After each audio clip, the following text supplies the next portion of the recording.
Good evening, ladies and gentlemen, and welcome to a brand new episode of Friday Night WrestleCast. I'm your host, Richard Billy Jr., and tonight I'm joined by Mr. Adam Vale. How's it going, Adam? What's up? That's right. We've been doing this show for 3 years, 4-hour-long episodes, and still going. Yeah, well, I don't know if we're going to hit 4 hours tonight, but yeah, you're right. Yeah, hopefully not. Yeah, it's slow. Well, it's never slow in this wrestling world, but whatever. Absolutely. Absolutely. We're also joined by Miss Dana Abercrombie. How's it going, Dana? Hola, everyone. And we are joined by Mr. Ricardo Negron. How's it going, Ricky? Doing good. What's up? What's up? Yeah, so we do apologize for starting a little late tonight. I actually am taking a trip to San Francisco tomorrow for GDC, so been a very, very busy schedule, trying to do a lot of stuff last minute. So, but yeah, we're definitely going to talk about a lot of stuff that went down this week.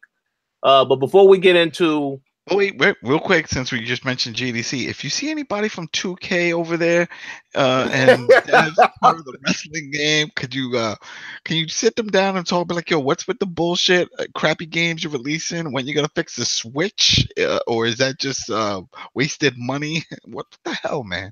Well, I think that 2K has confirmed that they will not ever think about fixing the Switch version of WWE 2K18. So you have to hope that 2K19, if you decide to buy WWE 2K19. Nope. I tried to play 2K18 again over the week, and it was just a singles match. It was Sheamus versus, I forgot who it was, but I know I was playing Sheamus, and halfway through it froze. It just froze. I'm like, are you kidding me? It's free. Forget it. Well, I will just add the fact that Sheamus was one of the people that was in that match, also disappointing as well. So I think you were destined to get a bad experience. There you go. There you go. That's it. Yeah. All right. So we'll see. I will keep that in mind if 2K is there, but I did not, based on the companies that are there, I haven't seen 2K and Pukes is not there either. So, we'll see what happens though. Is Rockstar going to be there? Rockstar won't be there. They're trying to finish Red Dead Redemption 2, so they won't be there. Xbox will be there though. What you say, Dana? THQ, that remastered No Mercy, is coming. Feel it. Man. Yeah. Only in my dreams. Who did that song? Remember? It's only in my dreams. That's exactly what it will be, unfortunately. Oh, Debbie Gibson, I think. There you go. That's my girl, Deborah Gibson. Now she's all grown up. She got a video on YouTube, a movie. Supposedly she had a stalker, and some craziness happened. Yeah, we'll see. All right. So, like I said, there's a lot of things to discuss this week. But before we do that, we're going to let Dana tell us some of the news stories that were major headlines this week. So, the floor is yours, Dana. All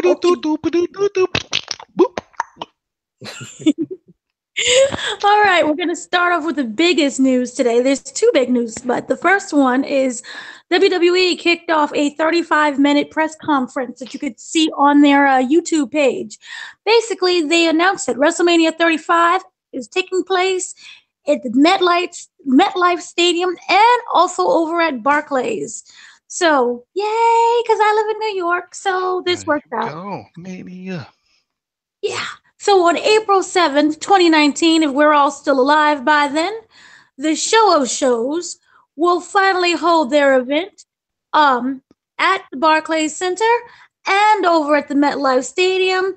They're expecting it to be really incredible. They're not saying who's going to be there, but people are already speculating maybe The Rock might show. John Cena came out and he did this huge, crying appeal, proclaiming his love for Nikki Bella. And then, But there's a problem. There's a problem because in April in New York, it's still snowing. It is still snowing. It's bad. You guys got hit just a few weeks ago. No, early this week. Already. Yeah.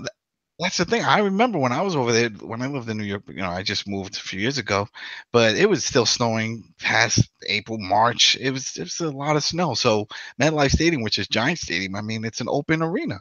So that's something they have to consider.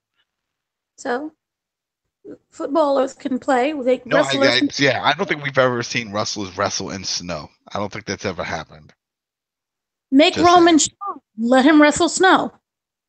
Wrestle snow. Al Snow should Snowman come out. Reigns against Braun Snowman. Braun Snowman. I got dad jokes for days. Oh gosh. So at the event, John Cena was there. He was almost in tears, professing his love for Nikki Bella. We might get a wedding. God only knows. But that fake storyline is still going to continue, and we might get a wedding at WrestleMania 35. So that should be interesting. After the big announcement, we found out that we have to thank Snickers for everything that they have done with the Fabulous Moolah battle WrestleMania Royale that's happening. It's been changed now. Remember, it was promoted as being like the very first ever, I forgot what it is, big event for the women. Is going to be basically like women's battle royal, first ever women's battle royal. Yes, it was the Fabulous Moolah Memorial Battle Royale. And after large amounts of outcry, huge outcry, people are saying that it was wrong. There's many reports that stated that Moolah, back in the day, was very abusive to the female women. She used them, for their money. She took 25% of their paycheck. She also traded them for drugs and for sexual favors. She raped them. She pimped them. People said that Mae Young was involved in this too. That they were, a tag team in the life of crime in wrestling. I was like, I can't believe little Mae Young doing that stuff. Smack people, bitch, go make me my money. I can't picture that. I can't. That's what people said. They said that they would come. Men would come in the night knocking on the door wanting to have, lovely sexual relations with them. And many people brought this up. And WWE usually ignores all these type of allegations. But Snickers tweeted out basically that they was very, concerned about what was going on because they was one of the sponsors. And, they have that huge presented by, WrestleMania. And Snickers was there. And they was like, we don't support this. And fans were tweeting ever since they made that announcement. And so about 90 minutes after they tweeted out that we were recently made aware of WWE's decision to honor former wrestler during upcoming WrestleMania 34 event. As a principle-based business that has long championed creating inclusive environments that encourage and empower everyone to reach their full potential, this is unacceptable. We are engaging with WWE to express our disappointment. And literally 90 minutes later, WWE tweeted out, after further consideration, we believe it's best to proceed with the name WrestleMania Women's Battle Royal. What remains most important is that this historic match is part of WWE's unwavering commitment to the women's division. So, thank you, Snickers, for that. Yeah, they don't care. They'll change their name. It's not a big deal for them. Well, so here's the thing: is that before all of that happened, you'll recall there was a big, video package talking about the Fabulous Moolah's career and why they're naming the Battle Royal after her and everything like that. Mm-hmm. That was on YouTube, and there was a lot of outcry on the internet, including on Reddit. For people trying to appeal to WWE and to Snickers about why this is a bad move and why they should reconsider.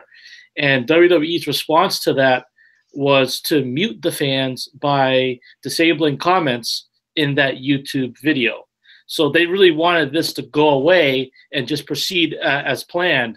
But it wasn't until their major sponsor, Snickers, got involved, and once that happened, WWE then switched gears and it's like, okay, yeah, sure, we'll change it now. It's when their bottom line was going to be affected that these changes kind of came about. So I think they do care quite a bit. Because I remember hearing some of this, not a lot of it though. I remember hearing a long time ago when she got inducted to the Hall of Fame. Mm-hmm. And they just referred to her as like a shrewd woman, tough to deal with. They use that wording, and I didn't know it was to this point that she was like pimping the girls out and doing all this stuff and sexual abuse and all. I mean, it amazes me that WWE, obviously they knew a lot of that stuff, and they still said, you know, we're putting her in the Hall of Fame. That was some badass shit she did. You know, I Michael don't get it. made the news many a times for his racial comments and his how he behaves, and yet he's part of the induction. I forgot. There you go. That's true. That's true. You're right. You know, which makes me wonder when are we going to see the book about Vince? When is one of these wrestlers going to step up and release something, especially with a cell phone? You got audio. Somebody has something because you know the man has a potty mouth, and he must have said something or done something. So, just saying. Well, we're getting the Vince McMahon biopic called Paramount. Pandemonium. Is that an official from them, or is that like an out? It's a WWE movie, so I don't think we're gonna get every. No, he's gonna be glorified, and the guy's gonna levitate like Chris Angel. No, they're not gonna. No, then we're not gonna get anything useful in that. Bradley Cooper is playing Vince. Oh, that's right. That's that movie. I didn't know they had a title for it. All right. Yeah, Pandemonium. So there we go. There we go.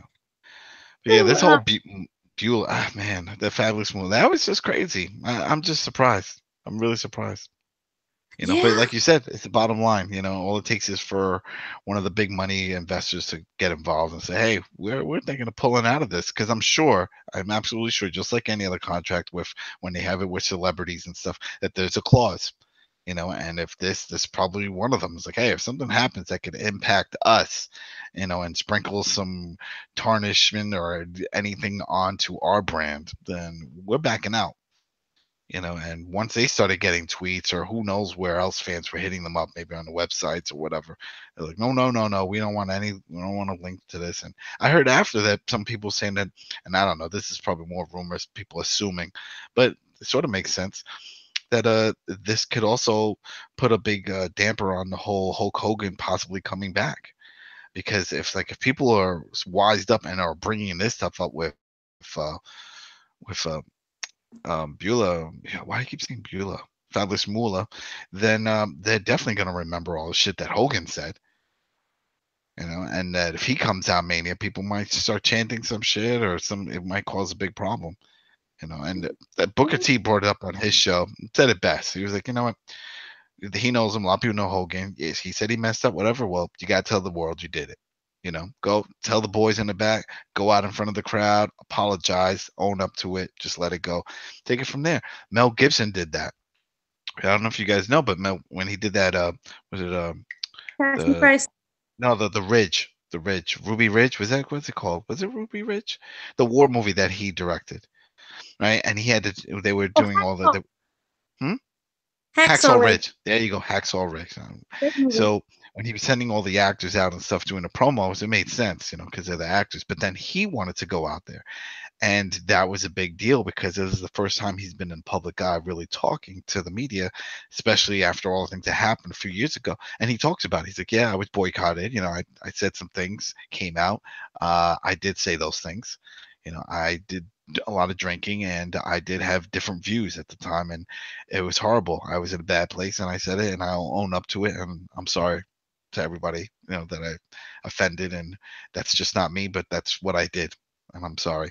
And he did it. I saw it on Stephen Colbert and then on another one, and he did the same thing, and I'm like, that takes a lot to go out there and just to bring it up as opposed to just brushing under the rug. That was years ago. Let's just not talk about that. He was willing to talk about it. You know, he just got to own up. And I think that's what Hogan would need to do. But you can't do that on the stage like WrestleMania. You know, that's a Raw or something, or even on the WWE network, maybe, but not a lot of people are on the network. So because the crowds are very vocal now. We know that. You know, look, they get their voice heard through chant. So if he comes out there, depending on the market and the location, we could hear all kinds of horrible things at him. So it's going to be tough. So now, anyway, people bringing up that this could probably put a whole stop to the possibility of Hogan coming back. So that's unfortunate. And plus, also, with Hogan, also he has a movie that they're going to do about that whole lawsuit with Gawker. Yeah. So people, if they forgot, they'll be remembered again what happened. You see, but that's the thing. It's two different things, though. That was because of the sex tape that it was illegally done. But then the other one was the audio of him saying all those racist remarks about his daughter dating Sean Paul or Paul Wall, and saying things about black rappers and black people and all this stuff. So two different things. And The Rock, remember? Also The Rock. Oh yeah, and The Rock. Yeah. So it's there's no denying that, and he definitely didn't sound intoxicated in that tape. So that's yeah, that's tough. Yeah, yeah. But in other news, Rusev has tweeted out that he wants to wrestle a celebrity at WrestleMania, and he put out the challenge. And so far, we had Steve Amell. He denied it. He said, "I'm not doing it. I don't want to. Please stop. I'm scared of him. I don't want to do it." The Rock suggested Kevin Hart.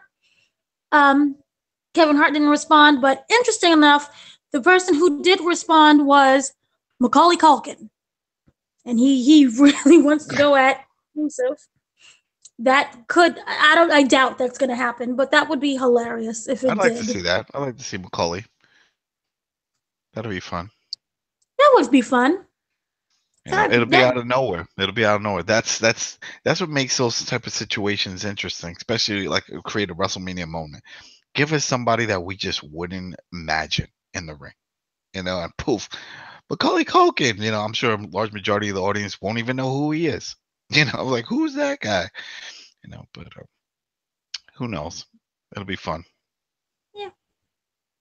Former WWE wrestler Grandmaster Sexy, real name Brian Lawler, son of Jerry Lawler, or bastard son. He doesn't acknowledge him anymore. He was recently put in the hospital last month after a violent brawl with ex-TNA wrestler Chase Stevens. Following the incident, Lawler required facial surgery, while Stevens, real name Jonathan Clark, was arrested by Indiana police.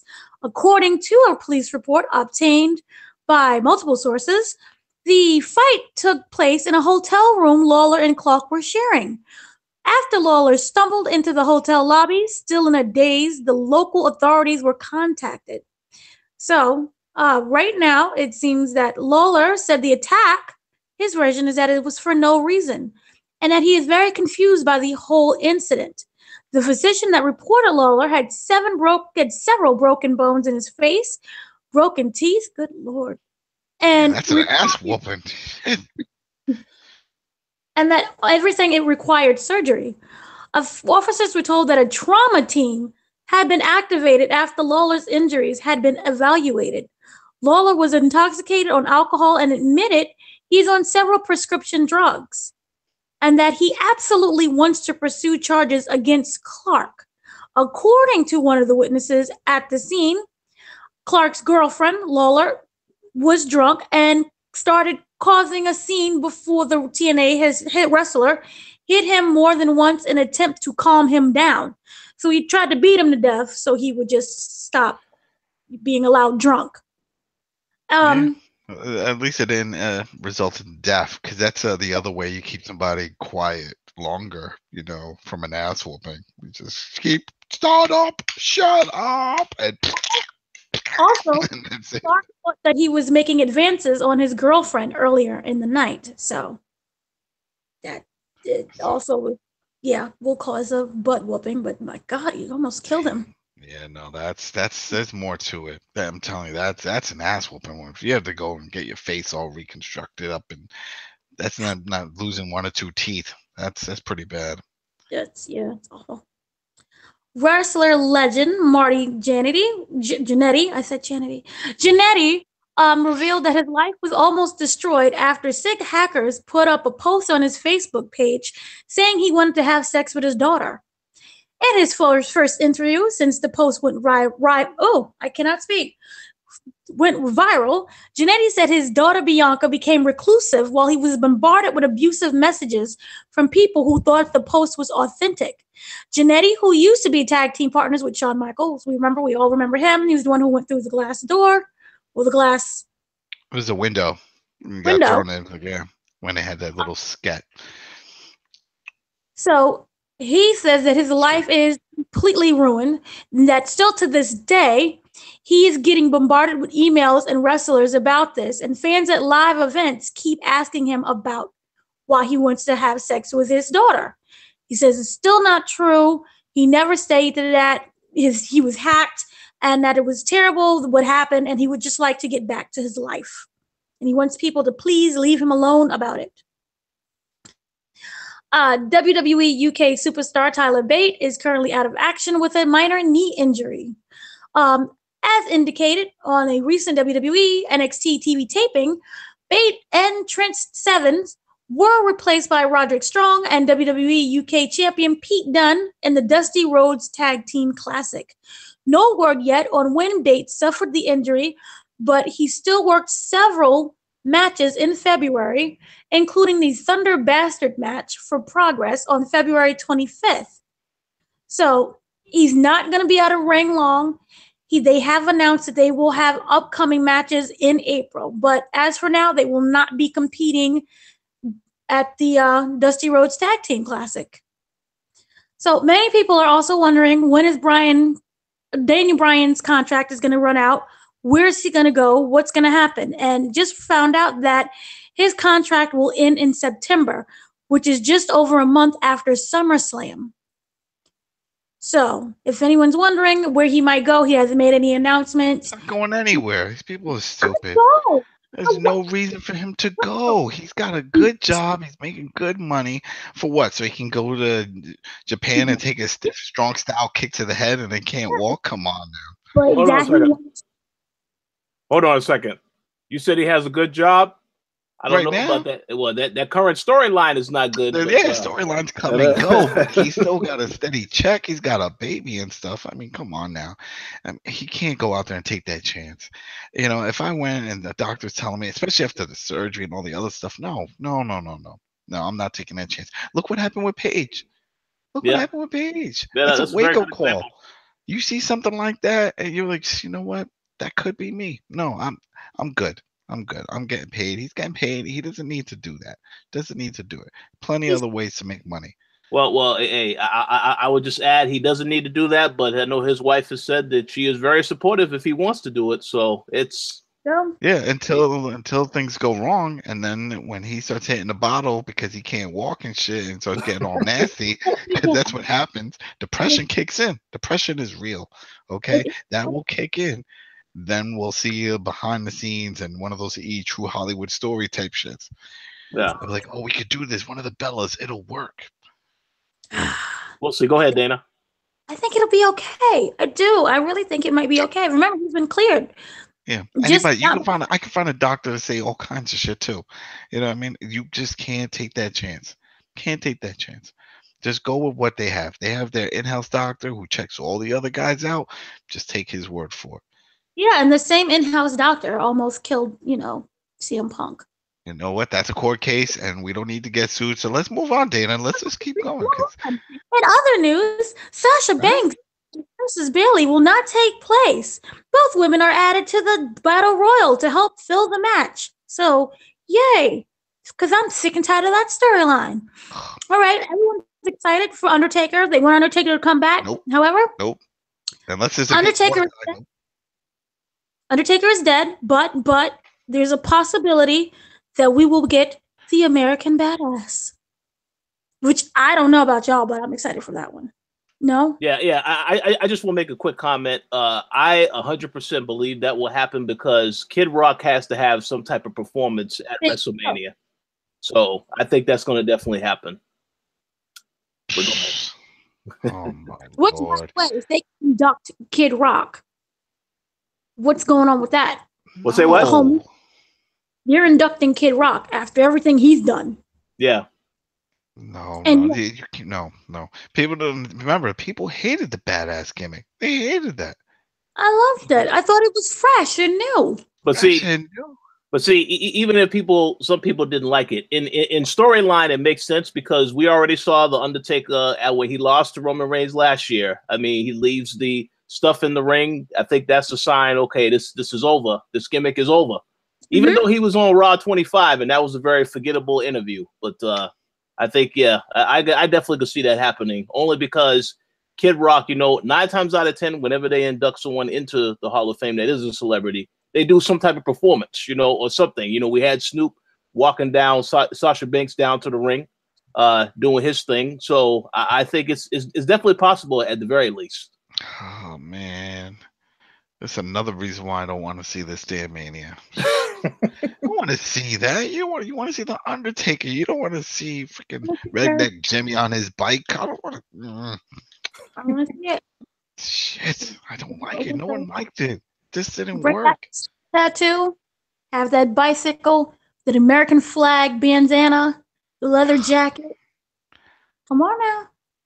No, because it's like, all right, so then you're basically saying that the Undertaker gimmick is dead. Roman won, and he destroyed the Undertaker. Now he we did. got this guy coming. That's it. No, that's what I'm saying. It's done. It's done. It's done. If you're coming back as a badass, there's no comeback as a badass and then go back to Undertaker. He's not getting any younger. You know what I mean? You can't keep flipping flap characters like that. You just gotta pick one and go with it. No, Terry Funk, Mick Foley. Terry Funk has always been Terry Funk, though. Ric Flair. Chainsaw Charlie is still Terry Funk. Still the same weirdo guy with the ugly tights. Ric Flair is still Ric Flair. You know what I mean? For somebody to disappear, like let's say, like you said, did you say Mick Foley? Did someone? And no one said Mick Foley. All right, there you go. Like Mick Foley, for example. Let's say if he came out as Dude Love for Mania when we wanted Cactus Jack or Mankind, that would suck. We don't want to see Dude Love. So I don't want to see like 90% of these matches, but yet the people when they were in his hometown for Kid Rock, they were booing the shit out of him. They don't give a shit. He's not coming out as the Undertaker. He's not coming out as the American Badass. He's going to come out as Mean Mark Calloway. There you go. I'd rather that. He come out with some chewing tobacco and he got his bucket because that's his big thing, right? They say he loves chewing tobacco. Oh, remember when he did that skit with Tommy Dreamer where he spit the chewing tobacco in a cup, right? Because remember he was carrying it around and then Tommy Dreamer drank it. Oh, you remember that? That was nasty. But who knows? And that was when he was doing his American Badass gimmick, giving everybody the last ride. Oh man, no thank you. Big Evil, he called himself. Big Evil, man, big nothing. I don't need to see that. Nope. No. That negative, so negative. Yeah, we'll see that, but no, continue. All right, so Green Power Ranger Jason David Frank has challenged CM Punk to fight once again, but this time at UFC 225 Chicago. And once again, CM Punk is ignoring him. Instead, he is Who challenged him? The Green Power Ranger. Oh, an actor? You don't know the Green Power Ranger, Jason David Frank? Yeah, he actually is a martial artist. Okay. Yeah. All right. Yeah. Really? So he wants to give him a can of whoop ass, and CM Punk don't want it because he's challenging him, and CM Punk says no repeatedly. And plus, he has a fight at UFC 225. And according to Tyrone Woodley, CM Punk has been training like crazy. And according to Coach Duke Rufus, CM Punk is 200% better than when he was during that other fight with that other dude. What else are they gonna say? Is it people training him? They can't say, nah, he's still not ready, but whatever. A paycheck's a paycheck. 200% means that he loses in 5 minutes rather than 2.5 minutes. I believe me. I would love to see him come out there and go crazy and do some, whatever he plans on doing. I don't even know because Rufus and all of them, they train, but it depends on his style. I don't know if they teach him grappling or if he's trying to do stand-up. What's going to be his strong point? I don't know. We don't know. His first fight went straight to the ground and it was over, so we don't know. Yeah. Well, on March 13th, the New Day released a book. I didn't even know. It's called The Book of Booty. Why? It's so bad that it knocked Dana off of the WrestleCast. Why? The Book of Booty. What is going on? Man. Well, that's new. That's New Day for you. You know, WWE. You know, as soon as they saw these guys were getting over, now they just want to beat a horse until it's dead. You know, having them doing all this stuff, the pancakes, all of this stuff. Yeah, I'm tired of New Day. You know, I'm happy for their success. That they actually are getting some time, but I'm through with New Day. The Book of Booty. That's just. Book of Booty. It's Is it a about, you know, book? they're what they're doing. It goes through all their best pictures and hairstyles and video games that Xavier Woods likes playing, and it's supposed to be a book of confidence, and it's for little kids. All right, so it's not a bio book. No, it's not a bio. This is our history. This is how we got to this point. I would love a Xavier Woods bio book. Oh yeah, that is just amazing. I'd like to know how he found time to get his PhD while training and traveling and wrestling. How did he do it? How did he do it? See, that's the book I want. But this one is for, you know, younger generations, and it's called Booty. So you can get that, and there's a bundle package with some Book of Booty with the Bootios. So if you're interested, there's that. 40-year-old Jeff Hardy was arrested for driving while impaired, but was released 1 hour later after the whole event. And he filmed all of his final deletion or ultimate deletion clips, so he's going to be there in the video package. Right now, WWE hasn't stated anything. Apparently, everything's still a go with him. He's not been suspended. He's not been fired. So no worries with that one. Rich Swann's wife, Suni, or Su Young, has released a statement saying that he is no threat or harm to anyone after the ex-WWE star reportedly pulled out of all upcoming appearances. She tweeted that she supports and loves her husband to the fullest and that he is her heart. But didn't she call the police? Wasn't she she called the police about domestic violence and that whole thing? Like, yeah, didn't we just see a basketball player beat his fiance to death and now they get married? So that happens all the time. Battered syndrome. Let me just make a quick comment on that. This woman definitely ended his career. So Rich Swann to still stay with that woman. I have no idea why you would do that, but that's a messed up situation. It's very, very unfortunate. She's a wrestler. She wrestles at Impact. Oh, she does. Okay. That, you know, people got to show him love, and that she says, I can admit I have demons and I'm working on myself. Thank you for the love and support along the way. It has made me a better person. Like, he is also a better person.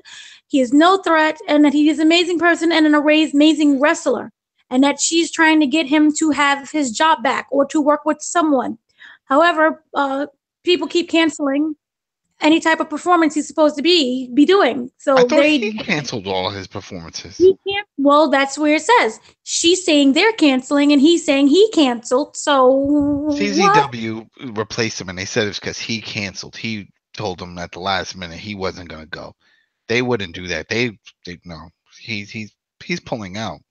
Maybe they're not even together, and she's just trying to make up some shit for him. Well, yep, that's what it is. They're saying that no one at the Indies are welcoming him at all. Put him under a mask, send him to Lucha Underground. Let's fix this. You know, let's just get that done, and he'll be fine. And she ended her whole message with, I support Swan. So who knows what's on there? Damn right she should support him, because she is the reason why he is no longer with WWE. That's all I have to say about that. You know, but you know what this also says? It's like he was expendable. You know, WWE, if they really care about you, they will disregard any kind of other shit. Look at all the stuff that Randy Orton went through. You know, there was a lot of stuff. I mean, hell, remember dishonorable discharge from the military and all that drama, and that news came out. What? He went AWOL and this and that, and they still kept him. You know, he failed numerous drug tests to the point they just stopped testing him. They're like, nah, fuck it, he's gonna fail it anyway. You know, I mean, it's all about who you are in the biz. Yeah, you know? I hate bringing this up, but we all love Stone Cold Steve Austin. We remember what he did. There we go with Deborah. Yep. That was another domestic violence, and they kept him. You know, it's a lot of, like, even with when people are like, oh, Jeff Hardy is done because of the DWI. So Jey Uso just had that. Mm-hmm. You know, what was it in Texas? He just had that. He was on SmackDown like the next week. They just brush it under the rug. If they really care about you, if you mean something to them, they're not going to go after it. You know, he'd be yelling all the harassment and all the sort of, you know, bullying and all that stuff, and he still had a job. I just want to make a quick comment. I do agree with that. Yes, they choose their favorites, and they will definitely keep people in there. But I have to say this: the Jeff Hardy comment in comparison to Jey Uso, Jeff Hardy has a history of stuff that he's done that is ridiculous. So I definitely figured that they was going to try and do something with Jeff because of that. But obviously, they're going to see, you know, what happens. Now, obviously, this situation here, because I heard about his alcohol level, that's very dangerous, the alcohol level that he was driving at, because he could have hurt somebody or killed himself. So they probably won't take any action right away with this. But if it happens again, yeah, they're definitely going to be watch how he operates moving forward. If this was any other pay-per-view aside from WrestleMania, then I think they would have acted upon it. Yeah. Yeah, you're right. I think so. Maybe. But you know what? I mean, thank God that Matt Hardy is now woken, because he can go on if shit hits the fan with Jeff, because that was the whole thing before. Remember when the Hardys had the whole thing and Jeff was gone and Matt was just in limbo doing weird stuff, you know, here and there and going through depression, and then the whole Lita scandal, you know, but he has his own thing now, so it's okay. But yeah, I know he had the drug problem, Jeff, and hopefully that he's not having a relapse. You know, and it is just a one-off of just drinking too much. Wouldn't that be the definition of a relapse? No, because he wasn't doing drugs. They found alcohol in his system. He wasn't doing drugs. Alcohol is usually a relapse. It's not really a drug. If you can go to the store right now and go buy a 6-pack, it's still legal. You just can't drive while drinking. He was on some serious drugs before. Remember, he almost went to jail for years because they found so much of it. They went to charge him with distribution. Yeah. You know, so as long as he's clean, you know, on that front, then I think they'll be okay. You know, drinking, yeah, that's a no-no. But you know, we'll see. Like you said, if he would have hit somebody, it would have been a whole different story. But yep. And lastly, Roman Reigns spoke about the whole steroid allegations. And he also brought up WrestleMania 35. He's on his press tour, and they asked him a whole bunch of questions. And obviously, this is the question that everyone is asking him. And so he was asked if he's able to tune out all of the news surrounding, what's happening with him and the steroid ring, and whether or not it's Roman Reigns or the other Reigns or what's going on. And he says it's a little bit of both. At one point like this, who is this? Where is this coming from? What did I do? What the heck is going on? I'm just sitting at home playing with my kids, feeding my babies, changing diapers and doing dad stuff. Then all of a sudden this happens. I think it's just a good lesson of where we're at. And if you have any kind of media or social media presence, or essentially my Twitter is a billboard, you know what I mean? And unfortunately, some people want to use it in a positive fashion, but most likely it's negative. Reigns continued, at the same time, it's one of those deals where I know me. I know what I've done. I know what the truth is. You kind of got to have a bulletproof mentality. These little things are ricocheting off of me. So they made Roman strong. And he gave a shout out to Ricochet. But steroids, why do we care? We know this shit's scripted. I don't get the big deal with this whole thing. It was like, oh, damn, he's juicing. So what? He's still going to win at Mania. We know this. It's in the writing. Come on. We all know. I don't see why people care unless they're really betting on these things in Vegas, which I doubt. Wouldn't it be sponsors? Sponsors? What do they care? Why does anyone care? What is the thing? Sponsors can say, all right, well, we're against steroids and sports. So this is sports entertainment. This ain't real. What do you mean? What does it mean? That doesn't even make sense. You don't disapprove when Stallone or any of these big name actors start juicing up for their movie roles. You don't pull out like, oh damn, he's juicing. No more Rocky Balboa for me. No. Well, here's the thing. You can't claim that it's a sport. It's sport entertainment. They are getting athletic, but we know the outcome. So you cannot, and I suggest you never bet on the result of who wins these things. Do not do that, because somebody out there, a bunch of people know the result. It's just dumb. It's just dumb. I don't see the big deal at all. You know, it's just something else to bitch about and to try to bring up, but you know, it's not a legit sport. You know, I mean, that's why WWE is not going to start releasing their testings. It's all internal now. I was like, you know what? Yeah, piss in this cup. Why? Just shut the fuck up. Piss in the cup. We have issues. They're not going to release this stuff anymore because it's pointless. Well, then why test them at all? They test them at all just to see if they're harm to themselves, if they're taking other drugs, if they're taking heroin, or you know, they're hooked on coke and stuff like that. Steroids? Come on now. All right. I don't see the big deal. Steroids for everybody. They should have a blowout sale on some website. You know, it's not a big deal. Fucking wrestling. Come on. Sheesh. Well, that's the end of the news. And yay, steroids. Beep, beep, beep, beep, beep, beep. Sounds good. All right, so thank you very much for those news stories, Dana. So now we need to talk about a few things. First and foremost, need to ask you guys, what were your thoughts of WWE Fastlane 2018? And in particular, if there was any things that you thought were great that made you excited for WrestleMania or not so much. I want to actually go first and make a few comments. Yeah. I'm gonna change it up. I'm gonna go first this time. You loved it. You were sending me messages. Yo, this is the best PPV ever. Oh, hell no, I didn't do that. But you know, I do have a couple of things I want to say. Finally, glad that we have finally got Asuka versus Charlotte confirmed, because that was the match people wanted to see. Now I don't know about the build going into that match. You know, we'll get into that when we talk about what happened with the other shows. But yeah, I'm glad that they finally confirmed that. That's great. Bobby Roode versus Randy Orton. I believe it was Ricky who predicted last week Randy Orton's probably going to win that match because going into WrestleMania, they want more star power. So I guess if you put the belt on Randy Orton, that's going to get more tickets to sell. I guess that's what Vince thinks anyway. So, I mean, I think Bobby Roode deserves a better title, so I don't mind him losing that title. I already know he's going to get a rematch at WrestleMania, and Jinder Mahal will be in there as well because that's where the story is actually heading. So that's fine. The New Day match with Usos that ended in the destruction of both teams. You know, I personally didn't want to see these guys fight anyway because they already had these guys wrestling back and forth for a long time. So when there was interference, I laughed at the interference, obviously. I thought that was interesting.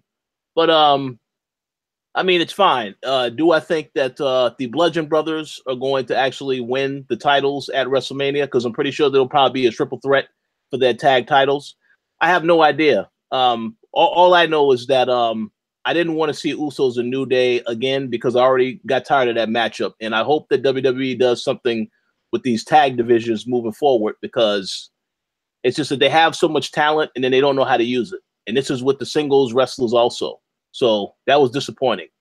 The last thing I will add the main event match, you know, we already knew AJ Styles was going to win. We predicted that correctly. You know, that's totally fine. How he won the match, though, is, you know, it's a little ridiculous. You know, it's like the whole thing where, you know, you have a wrestler go through a spot and then they're down for a while and then they come back at the last minute and they win the match. You know, I mean, it is a paint by numbers way to look at things. It's how heels used to win those type of matches. That's true. You know? That's true. They would do it. They would hide under the ring or they do something. They stay out of it as long as possible. And when they see somebody took a finisher or something, they'll hit the other guy who did it and he falls out of the ring and then they get the quick pin. Yeah, no, you're right about that. So that wasn't really too surprising. One thing I will say that it was very annoying about that particular match, the fact that you had Shane McMahon ringside. Because every single time that a wrestler or whoever is in a feud with somebody else in their ringside, it always ends with that person getting involved in the match. And again, now we have this whole thing with Kevin Owens, Sami Zayn. We'll talk about that also in a little while. But yeah, once he came out there, I knew, okay, yeah, so this is going to be some ridiculous ending with him getting involved as well. And sure enough, that's what it was. I hate that that is always predictable in every case. Even if it's a regular match on SmackDown, I really wish they would change that. There was no reason for him to be out there ringside whatsoever. None whatsoever. But, you know, the writing team decided we need to give Shane a match at WrestleMania, so we have to have him get involved in this one way or another, and that's where it's at right now. But overall, I would say pay-per-view was it was okay. SmackDown has still been, to me, very disappointing ever since they started making the changes. You know, once they decided to have the same writers on both shows, it has been disappointing to me. The pay-per-view, I guess, was okay, but you know, I mean, as far as whether or not it makes me excited for WrestleMania, yeah, there are some matches I'm definitely looking forward to. I'm glad that John Cena is not going to be in the AJ Styles Nakamura match. That's great, even though that match will not be the main event. I'm just glad that it's going to be, again, Shinsuke and AJ, even though it may not live, it's not going to live up to the New Japan match. We already know that much, but I'm just glad it's happening. And Asuka versus Charlotte, I'm glad that's happening because I feel like that match can go any way. But that's just my thoughts. So, Adam, how about you let me know what you thought about Fastlane? Or did you even bother watching Fastlane? I watched it just like the name says, fast forward through that shit, because I was like you said, almost everything was predictable. You know, like what I wanted to know with the Asuka thing, it's like, okay, so she comes down and she does the point like Ronda did. Look at where we're gonna fight. I'm like, how did they justify that? They didn't. We had to wait till Raw, and still that didn't make sense. Like, oh, she never officially challenged, this chick for it, and Alexa Bliss, and all. Oh, come on now. We knew that was going to be the match. They were leading up to it, and then they just realized, we're not going to do that. We're going to do this match. That I didn't like that. The Bobby Roode has been underused since he came up. You know, supposedly they're doing a shake-up again. Shake his ass up to Raw. Get him off of SmackDown because they're not doing anything with him. They put that belt on him. No one cared. No one cared. Probably people forgot he even had the belt. It wasn't even a thing. You know, to put it on Randy Orton, no one cares either. You know, it's not a big deal. But whatever, they had that. And then with the AJ match, we knew it. We all knew that was going to happen. There was no way anybody else was going to win that match. Like when you have these type of predictable matches so close to a WrestleMania, and especially impacting matches that people want to see at WrestleMania, you know there's not going to be any change. Everybody wanted AJ and Shinsuke. If they would have thrown in John Cena, people would have rioted. You know, nobody wants to see that. You know, hell, I bet John Cena didn't even want to see that. He was like, do we have to do this? I don't want to. You know what I mean? But it didn't happen. You know, and then again, from the old rumor that people heard about, the whole Cena versus Undertaker, I felt like we've been hearing about that for almost a year, right? That's been a rumor for a long time that match was going to happen. Oh, they never had a match at Mania, you know, and then, you know, sort of shooting from the hip when John Cena was like, yeah, you know, for somebody who's retired, you're posting a lot of workout videos on the internet, remember? And that is very true. Very true. There you go. Busted. You know, but then just come out and say it already. I mean, we're so close to Mania. Have some build up. Explain it. But if he's coming back as the badass, then they probably don't want to do it because they're scared of the reaction. People, you can't have this guy coming out on Raw leading him to WrestleMania, people booing. Because I remember people booed after a while. No, people got tired of that. They did not like it. It wasn't the Undertaker that they knew and loved. You know, when he disappeared for a while and then he came back with the old school, that place went nuts. People loved it.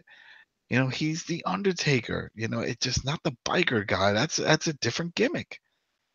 You know, and that's what I was saying earlier. If he comes out like that at Mania, you know, with the Kid Rock and stuff, you're going to bring back bad flashbacks of a horrible time. You know, people are going to be like, oh, no, my eyes. Nobody wants to see that. Nobody wants to see it. You know, so I really hope that doesn't happen. But yeah, Fastlane was fast and in and out. You know, just brushing under. There goes that. So. Yeah.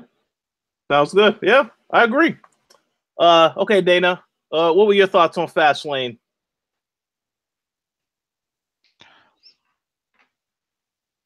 Y'all miserable just to be miserable. No, we're not. We Here's say all kinds of nice things about everybody. But here's why Fastlane wasn't. Yes, it ended up being predictable, but it still had that element where something could happen because No, we it didn't. already. Yes, WWE likes to screw up a lot of times.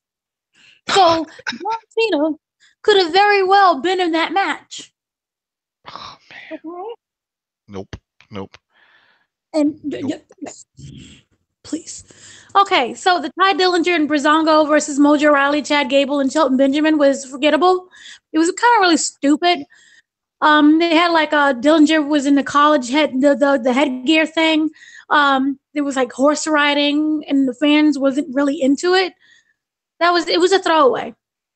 I didn't like it. Shinsuke and Rusev was actually decent. We all knew that Shinsuke was gonna win, but it was nice. It was cute. I don't know why they keep having Shinsuke talk, but I liked how they wrestled together. I thought it was decent. Again, the Bobby Roode, Randy Orton. I was happy to see Randy Orton win the belt. They're not going to do anything with him. They don't do anything with any of the people who has belts anyway. But that was nice. I don't understand why Jinder Mahal was there, just sitting there not doing anything. I kind of thought that, something would happen between them. He would, interfere in the match or, try to beat someone. But he didn't. It was mind games. It was that whole thing of he's there. He kept looking at him. He's like, "Are you gonna get involved in this? Are you gonna get involved? Are you? Oh my God, he hit me!" And that's it. It's mind games. Yeah. Which is the name of a WCW pay-per-view. I think it was Mind Games. Yeah. So we're gonna get a triple threat match, obviously. And that was all right. Becky Lynch and Naomi and Natalie and Carmella, forgettable. It was forgettable. What are they gonna do with the same Money in the Bank? She's gotta cash in at some point. I didn't think that. I thought that Carmella was going to cash in or do something. I guess now she's going to just cash in at WrestleMania when Asuka beats Charlotte, and then I guess she'll run in and try to beat Asuka. And waste it. Well, they wasted it before with Oh, they've done it. No, I know. They've done it. The hairline. Because it's still you have only within that year to use it, right? It doesn't carry over. Once a year. That's it. So, because Sheamus had it for a long time. I remember when Sheamus had it before he cashed in. I remember he had it for a really long time. So yeah, that was boring. Usos and New Day. I'm so tired of them. I'm really tired of them. But I did like when the Bludgeon Brothers came out and basically killed everyone. And Xavier Woods had like that fake injury, and I think he sold it. That looked legit. That looked legit. His head snapped back. That looks like it was a bad spot. He slammed him. His head hit the step. That's what I'm saying. It didn't look good. Then he started like seizing, so it was like, oh my God, he's really dead. A friend of mine at work was really concerned. He thinks that it might be a real injury because of the way Woods landed there and the way that it reacted. I think it's just great acting by Woods on his part, but I could be wrong. It just looked painful, and I think that's how people relate to it. When something looks legit that way, like, oh damn! I mean, the steel steps is a steel steps. It has to, it withstands weight. People step on it, So to have something like that happen, I'm like, all right, there's got to be some impact. Something got to hurt. So I don't know. I was happy to see the Bludgeon Brothers do something, so that was good. But I honestly thought Xavier was like dead, but he could be mini dead, so we'll just have to wait and see if he comes back for WrestleMania. That was actually good, and I like that match. Charlotte Flair and Ruby Riott was just boring, very boring. Well, we knew who was going to win that too. There's no way Charlotte was going to lose that to Ruby. Come on. We knew who was going to win between Asuka and Nia Jax, but they still created Actually, we did. I really didn't. Nia could easily won that. Yeah, she could have killed the streak. We all thought that when she came up. Remember, we talked about that. Who could beat her? And we just, when we're thinking Raw, we're not thinking SmackDown. Nia is the only one that makes sense. And then I guess they scrapped that and they're like, no, it doesn't make sense to us. All right, who makes sense? Charlotte. And now I'm up in the air. I don't even think Charlotte can do it. I think we may have a serious beyond Goldberg type situation here, and I don't think she's ever losing. Unless Ric Flair drops dead between now and WrestleMania, Charlotte probably is not going to win. I don't know. Yeah, I see. Since if Asuka ever loses that title, she's going to lose it like a triple threat or something, and she's not going to be the one that gets pinned. They really like her. She can work. She's doesn't complain or do anything. I mean, from what they say backstage, she's like with Rey Mysterio. When people kept saying, why did Rey Mysterio get all these big spots, big man spots, doing the whole thing?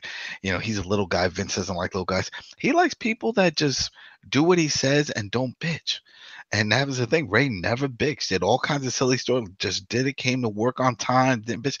And that's why he had all those opportunities put at him. So I think that's the same thing with Asuka. She comes in on time. She does what's asked. She doesn't care.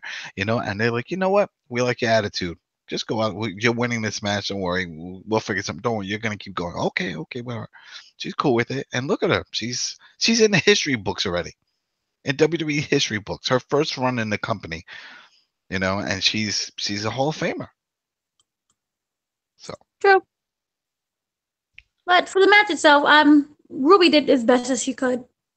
The match overall wasn't that entertaining, but it was a good match. The six-pack challenge. It was weird. It was janky. But, AJ Styles won. That's all I cared about. I was really upset to see Shane, and we all know I liked Shane before, but I'm tired of him. I'm tired of him inserting himself into everything. And we all know every WrestleMania, McMahon has to go and fight, and Vince is not there. So obviously Shane is somehow going to wrestle at WrestleMania. So him being there was whatever. I'm so sick and tired of this. And I'm tired of the whole Kevin Owens, Sami Zayn storyline. It's been going on since NXT. You know what they squashed? Because you're talking about all this. When they did the invasion angle. Remember when SmackDown invaded Raw and they were leading up to the whole thing of like Kurt Angle and Shane, and maybe they could rekindle that feud? That would have been a WrestleMania match. Two guys older going at it. There's already a history there. And they scrapped all of that. Immediately after Survivor Series. Yeah, after Survivor Series, like, what? Then what invasion? What? Who went where? Nope, nobody did that. Yeah, and speaking of that, we'll get into that next. But yeah, and the fact that Shane was backstage at Raw this past week. We'll get into that soon. Yeah, getting pointers and stuff. Yeah, because it completely kills the whole thing. Oh, this is SmackDown and Raw competition. You got this guy on the same show. So, yeah. Please. Well, go ahead, Dana.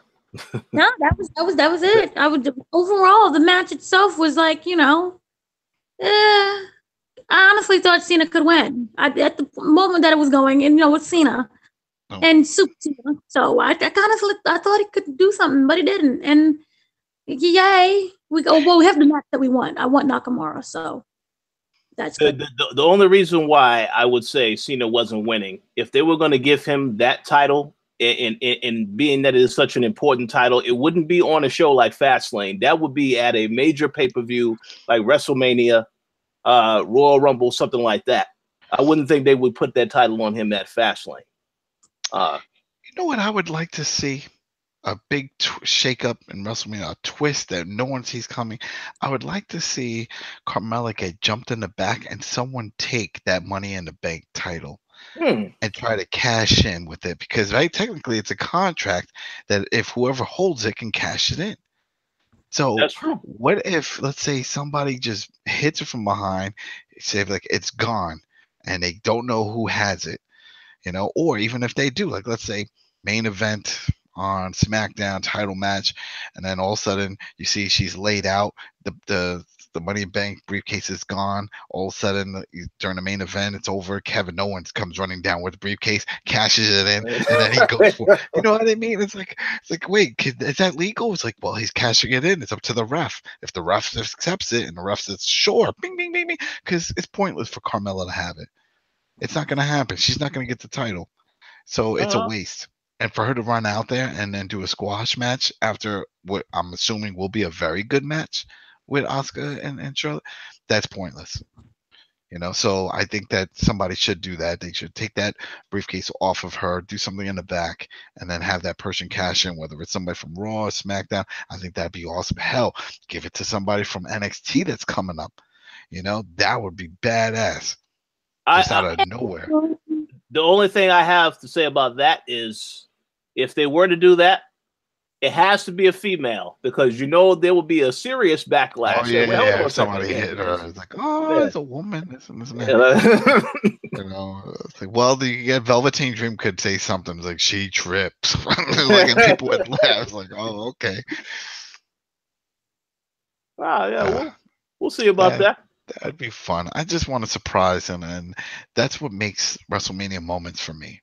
All the stuff that we're seeing Fastlane, there's no surprises. We want to be surprised. That's what makes wrestling fun. Yeah. And as much as people's like, oh, it's because you read all the stuff on the internet. So it's like, no, even if you don't read the shit on the internet and you just watch the product, you can just see what fits, what works, their patterns. We know what's going to happen because we've been watching the product for so damn long. Mm-hmm. So we already see what's going to happen. We see where it's going to go, and we would love to just get surprised. Good surprises, not surprises like Undertaker coming out as American Badass. It's not a good surprise. A good surprise come in and write good stuff.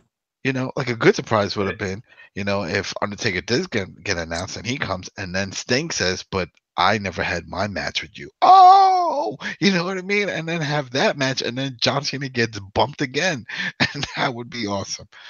Like, all right, who do you want to see? Me versus, John Cena versus Undertaker, or Sting versus? He wouldn't even have to finish the next part. People would cheer, and then he would have to leave. Well, unfortunately for Sting, I don't think we're not gonna see that. Unfortunately, I mean, they had an opportunity to do that so many times in the past that never did it. Do you remember when he showed up with the whole thing with Dolph Ziggler and laid out, and then Triple H? That crowd went nuts, nuts. I remember watching that and I was getting goosebumps. I'm like, this is happening. Sting is here. Damn. Yeah. And then Seth Rollins taking all my heroes and just beating them into the ground into surgery. I'm tired. That and Triple H, so Triple H and Triple H Jr. both ended that. Triple H beat him and embarrassed him at WrestleMania, and then Seth injured him.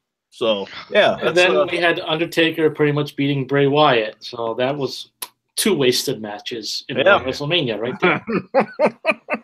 Yeah, that's right. So I don't know. Okay, Ricky. So, what were your thoughts on Fastlane? Fastlane, more like head-on collision. Let's look at this. I see Breezango and Dillinger. So Mojo Rawley, him coming out made me laugh because I forgot that he exists. I'm surprised you even talk about that match. I was like, who cared? That was a filler. Like, I honestly had to look up who won because I wasn't paying attention. I didn't know what the result was because I wasn't paying attention to it. It just non-existent. Let's see. Nakamura Rusev was actually a pretty decent match. Went on for a good while. Both guys are over, but Nakamura winning obviously was the right call there. Let's see. Orton defeating Bobby Roode was a little. I did think that it was possible that they would put the strap on Orton because he's the bigger name heading into WrestleMania and all that. But I did, but for clarification, I did predict that Roode would retain during our last prediction show, and that it might have been through like Jinder Mahal doing a no contest. I think a lot of people expected no contest, and we did get a no contest, but it was in a different match. Let's see, Natalya, Carmella defeating Becky Lynch and Naomi. Didn't care about that match at all. Addressing Carmella, one thing they could do, and keep in mind that this is WWE, and WWE will change the rules as they go along, the same way they did with Asuka. I swear, on more than one occasion, they flat out said that Asuka was going to face the Raw Women's Champion. They said that that's going to happen and all that stuff. But then they backtrack on it. It's like, okay, it might not happen because the decision hasn't been made yet and all this other stuff. You know, they I think WWE themselves didn't know what they were going to do with that. But they changed the rules as it goes along. You know, the 30-day rule, you have to defend the belt in 30 days or you have to give it up. Except if your name is Brock Lesnar, then you can be out for months and not defend it and not have to give it up. So in that, getting back to Carmella, she has the Money in the Bank briefcase. And as far as we know, that pay-per-view was a SmackDown pay-per-view. So she would have to cash in on the SmackDown Women's Champion. But a lot of time has passed since that Money in the Bank, and WWE likes to change the rules when things are convenient. So I think it's possible that they may just let her cash in on the Raw Women's Champion, especially when you consider that their options right now, none of them are appealing. Having her fail to cash in or successfully cash in on Asuka, who I think is going to win the belt at WrestleMania, that would be a terrible thing for them to do. I think none of those are attractive options. You look on Raw, okay, and then you've got Nia Jax right now. No, not Nia Jax. Alexa Bliss is the women's champion. She's going to be challenged by Nia Jax. Either one of those, you could have Carmella cash in on them, and it's believable. It's okay. It's easier to digest. I think that's something that I wouldn't put it past them to do. Have her show up on a Raw and cash in. This would be after WrestleMania. You know, or maybe even during WrestleMania, after the match or something, like have her cash in on either Alexa or Nia and win it that way. I could totally see that. So, but that's something that we could, I guess, discuss more later on. But for the sake of moving on here, Usos, New Day. So that one was no contest. I thought it was amusing that the Bludgeon Brothers pretty much destroyed everyone there. Yeah, I thought that they would give it to the New Day. I'm glad that they didn't. They just split them up already for goodness sake. But yeah, we're probably gonna get another 3-team match at WrestleMania for the belts. You know, just seems everything is setting up for WrestleMania. Charlotte defeating Ruby Riott. You know that Ruby Riott put in a good effort there, but at the end of the day, everybody knew that Charlotte was retaining. It would have been a mistake to do anything else. As soon as Asuka's music hit, I was pretty excited. I was like, finally, they're actually making a good decision here. I think Charlotte versus Asuka is the match we all wanted to see in the women's division for a long time, and I'm glad that it's going to happen at the grandest stage of them all, as they say. Let's see, AJ Styles beating a bunch of filler guys. That's basically what this match was filler, and I was fully expecting AJ to retain, and I'm glad that they went that route. As soon as Shane McMahon came out, we all knew what was going to happen. It was going to be something with him and Owens and Sami Zayn. There was going to be a bunch of fuckery going on, and that's exactly what happened. And I can't wait to discuss about SmackDown. We'll get into that soon. But let's see, Ziggler and Corbin, I think they're going to get relegated to the Andre Battle Royal, because really that's all I can see them doing. Cena hopefully will face the Undertaker. I'm actually pulling for that to happen. I don't care whether it's original Undertaker or biker trash Undertaker. You know, just get that match over with and just give us something there. And I can go into the Owens and Zayn stuff once we discuss SmackDown. But AJ Styles retaining was the right call, and very, very much looking forward to Styles, Nakamura. As Rich said, I don't see it being of the same quality as the Wrestle Kingdom match. I believe that was Wrestle Kingdom 10. His Wrestle last Kingdom. match. That was AJ's last match. Mm-hmm. He took Yeah. an ass whooping from Bullet Club. Remember, they all came out and stuff. Well, actually, they still had the I want to say Styles and Nakamura both had matches afterwards. I like, was it New Year's Dash or something like that. Which is like the next day after the Wrestle Kingdom. But it was the last big one from New big Japan. show, big performance one. And then it's like AJ left, and then I think it was like a year later, or maybe half a year later, then Shinsuke left. No, they left at the same time. It was AJ and Nakamura and Anderson and Gallows. They all signed at the same time with WWE. I remember that Rich and I were in Orlando for the Royal Rumble, and we heard that news when it broke, and it was like shortly right after Wrestle Kingdom, and I showed him the match. Like, I showed him the match with AJ and Nakamura, and we're all amazed by it, and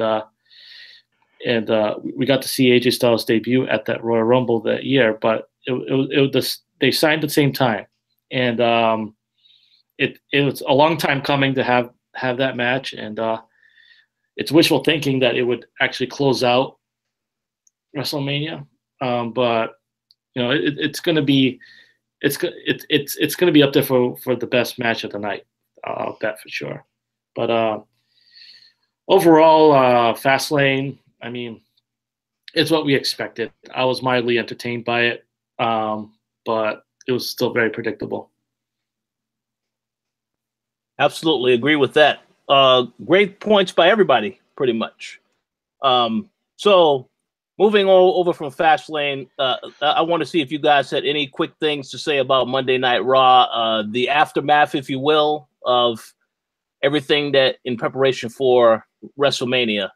And I'll have you go first, Adam, and then I have a few things to say. Man, I mean, the most memorable part is the one that just really didn't. It felt forced, and that's that whole thing that they did with Roman Reigns coming out and doing it. I was like, okay, we get it. Now for the heat, makes sense. Brock, don't come out. Don't get Brock to come out. It's like, all right, play off of that. Yeah, he's too good for us. And That still doesn't make sense. You got to give more context to really put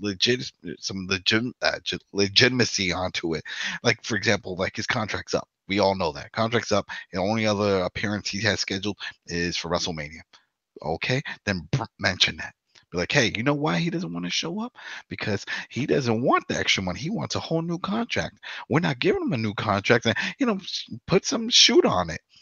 But they didn't do that. So instead, they're like, oh, he's not here, and this and this and that. And Roman Reigns comes out and, does his little thing. I told you he don't care. And the guys in the back don't want me to say it, but that's right. In fact, I want to find out right now, because if I was there, remember, if one of us, we get fired and this and this and that. And then he goes out to the gorilla position, and then you see Vince there, like, oh. And like you said, Shane's just standing there. He moves out the way, too. He's like, oh, boy, I don't want to get involved. And it's like, oh, come on, we're going to talk. Go to commercial. And that really pissed me off, because then even after that, they have the little skit where the reporter girl is in the back, and Roman leaves the office, and then Vince comes out and he does his little shoot thing. And then he says, what was it, that line about The Rock? He says, Rock has a famous line. It's like, know your role or something like that. Know your role and shut your mouth. Yeah, know your role and shut your mouth. And again, that pissed me off, because here it is, you're trying to make this dude look strong, for everybody else to lay down him and make it look like he's the man in charge, but yet you're gonna come out with something like that. Show him some of that type of respect too. Then sell it, be like, you know what, he has a good point, he is here, but you know what, he's got that title match. Hopefully he could win the belt off the part-time. Say something. Don't come out with something like that to make yourself look bigger than it. It doesn't make sense. It doesn't mean, it's like when we saw Stephanie, go up to Ronda Rousey and getting all tough with her. Remember when she was saying her apology and stuff? Like, really? You wouldn't do that. In real life, we know that's not possible. There's no way. You're not even on that level. You're not even a part-time wrestler. So you can't even hang. No one believes you could even hang. So why even look strong or tough like that? That pissed me off. That's a Vince writing right there. Hate it. But that right there, and it was like, oh, he's suspended for the night. You gave him the day off. Okay, well, your champion took the day off too, so thanks, because the only people that get hurt by this are the fans. You know, whether they like Roman or not, they don't get the chance to boo him while he's having his match. So, you know, and then Cena coming out again. A lot of the stuff that I liked, you know, back and forth was just talking point. Because Cena comes out and eventually does a shoot on himself. It's like, hey, do you want to see that match? Do you want to see me take a tombstone in the ring? Then watch WrestleMania. You know what I mean? It's like, yeah, you want to see me get my ass kicked? Then watch WrestleMania. You know, when he ran into the crowd and he took a swig from the guy's beer and stuff, did that whole thing. I thought that was funny. You know, and it was like, okay, you know, go with this, you know, make it fun. And like he said, it's supposed to be fun. You know, it's like, let's not think too much into it and all that. Let's just make it fun. I was like, yeah, you're right. Let's make it fun. Can you not be in the match? That's not fun for me. But I like the little promos you're doing right now. That was funny, you know.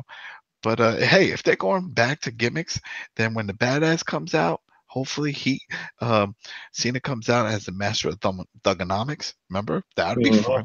That So would be then fun. they could bring back that gimmick, and then he could throw him a sack of peanuts. Remember? Hold these nuts. I love that. That was classic. But he would have his little rap, and at the end, do me a favor, hold these, and he'd grab it. Guy would catch it, and the crowd would just say nuts. You know, but that was it. It's like everything else didn't. I mean, oh well, the Woken. You know, getting excited for that. That was fun. You know, we know that's coming. We know they filmed it, so I'm looking forward to that. They, I freeze framed it because I saw they showed everybody. They showed King Maxwell. They show Senor Benjamin. They show his wife. You know, Rebby. They showed everybody. They show the compound, so it's gonna be cool. I'm sure Matt is gonna be there. I mean, Jeff is gonna be there, but as Brother Nero. You know, something's gonna happen. The only thing that I wonder about all this is that does it really end here, right before WrestleMania, a big match like this? You know, the feud. Does the feud end like this? You know, No. I mean, see, you say no. You know, and a part of me would have said that too, if it wasn't for seeing what we saw during Fastlane with the Bludgeon Brothers. Because I'm like, shit, man, I would really like for them to reunite with Bray Wyatt. And this would be the perfect time, especially when, you know, Matt has his little entourage. He definitely has his Brother Nero. Add 2 or 3 more guys. I keep bringing it up. Crazy Steve, they signed him. They're not using him. He's familiar with all that. Have him, you know, he needs a fraction. He needs a group. You know, that's where the whole thing fits better because he's crazy, and crazy men always have little crazy groups. And Bray Wyatt, same thing. He's great as a crazy guy, but he's like the crazy cult guy. You know, where's his followers? He doesn't have them. You know, he has the Fireflies, but where were all these dudes that had your back and shit? They're all gone.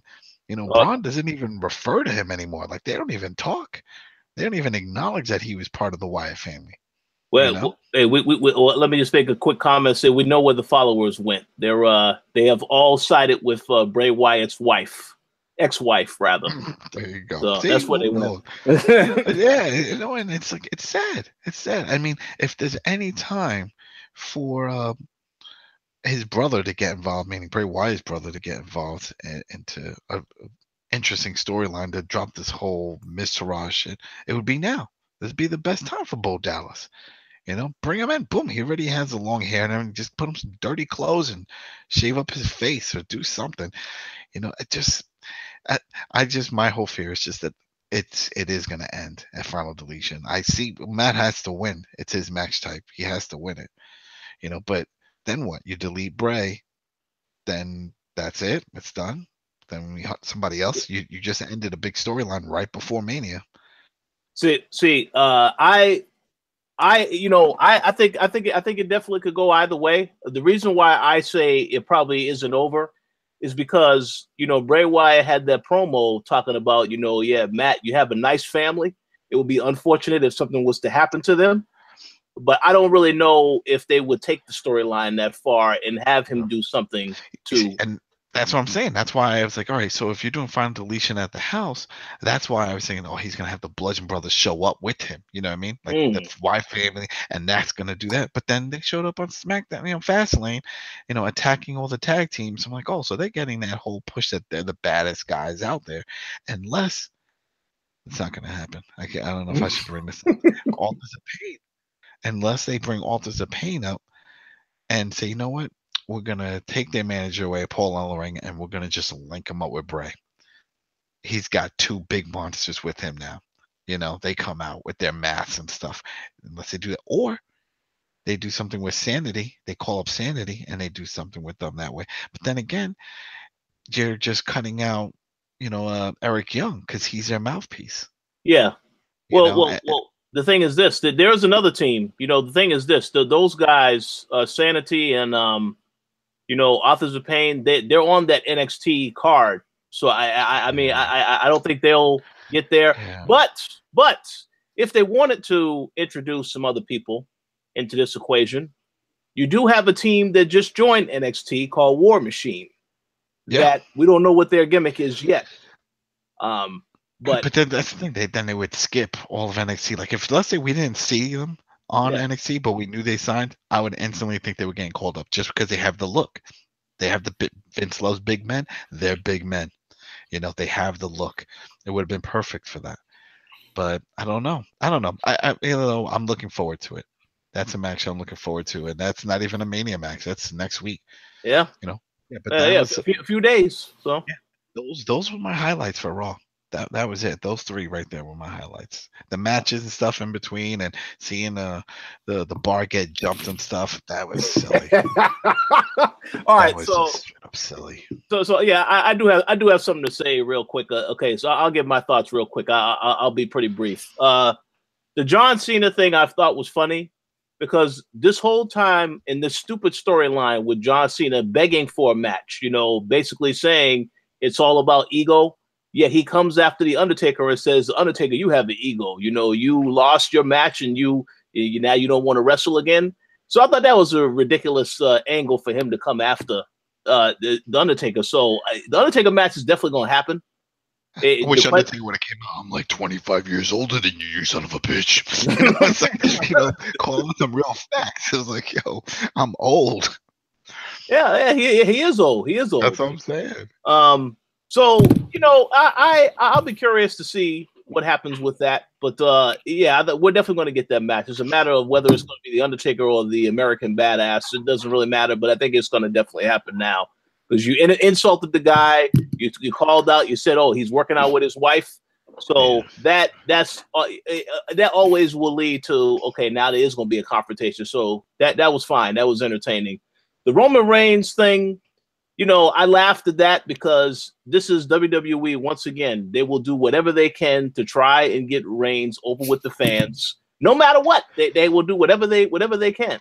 And I do think that Reigns will get some cheers at Mania, but again, as you said last week, I believe once Reigns wins the title, Lesnar leaves. Whoever he faces next, whether it's Braun Strowman or Finn Balor or whoever. People are going to boo this guy. They're not going to cheer for him when he goes up against anyone else because they don't like Reigns. Yeah. So, I mean, we'll see what storyline they have planned for him at Mania. Where maybe he'll get beat down and he'll be smiling like he was the last time he faced Lesnar at WrestleMania. Maybe they'll do that again. Well, who knows? Or if they want to keep going with internal storylines, have somebody help Roman win. Have Seth Rollins, or I don't think Dean Ambrose is fit yet, but at least Seth Rollins is. Have him help, and then when he helps, and then they're embracing in the ring or something, then he gives him like the curb stomp. He hits him and does something like that. It's like, why would you do that? And is it because I want my shot at the belt, and since I can't really get it from the part-timer Brock Lesnar, who only comes when he wants, that's why I did. He could talk about that at Raw, the next night, but then at least it like spits off into another story, I was like, all right, now they're fighting. Brothers are fighting. He helped him win the belt just so he can beat him for the belt because, the whole thing with Brock. That's the only thing I could think of. But, yeah, if he wins clean, it's like people going to boo the shit out of the whole situation. Oh, yeah, absolutely.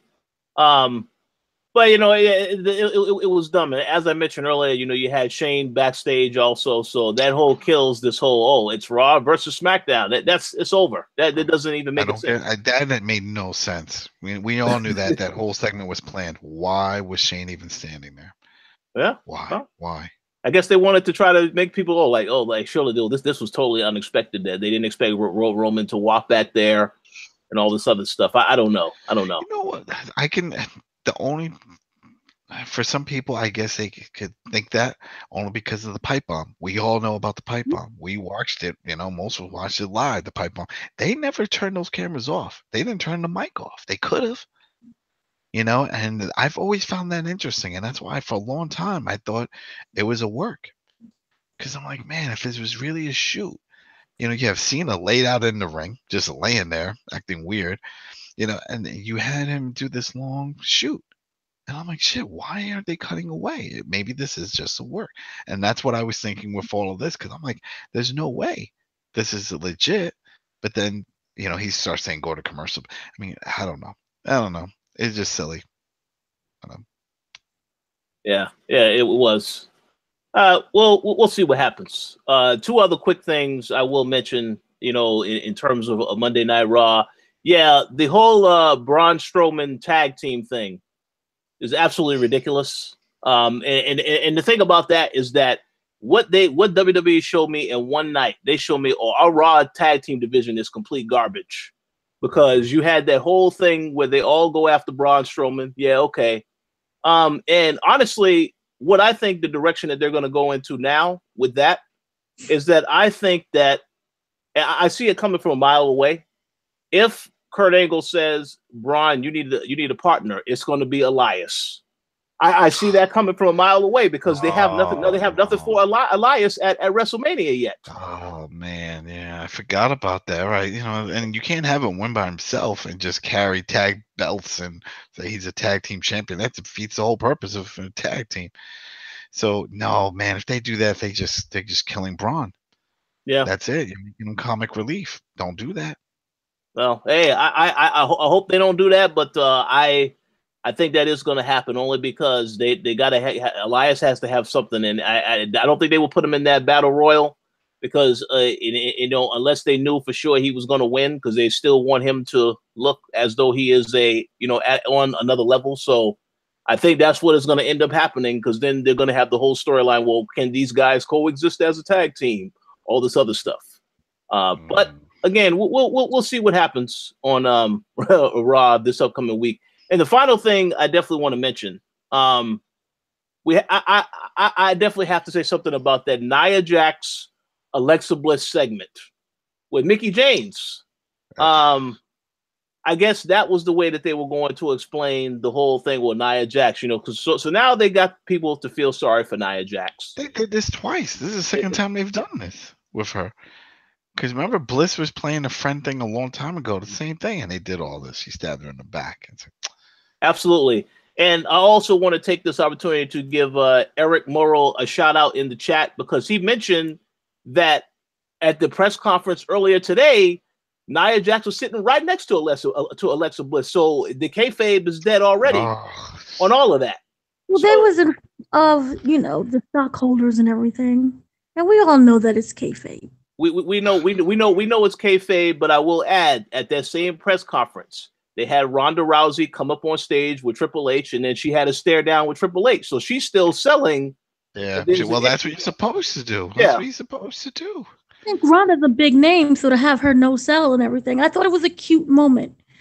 Not everyone's going to sit up there and be like, oh, yeah, Nia and the little one are fighting again. Like, come on, but you know Ronda. They got to bring the fun segments back. Like, I don't know if you guys saw, anybody could look this up. It was when they were building up the match for Kenny Omega and Jericho in Japan, right? And, was it Kenny Omega was giving his speech, and out of nowhere, Jericho jumps up and starts fighting. You're like, oh my God, at the press conference. That's fun. You know what I mean? It's like, that's awesome. That was hilarious. Oh. Yeah. leaps over the table. Leaps over the table, starts fighting. I'm like, there you go. Jericho throws the damn table at him afterwards.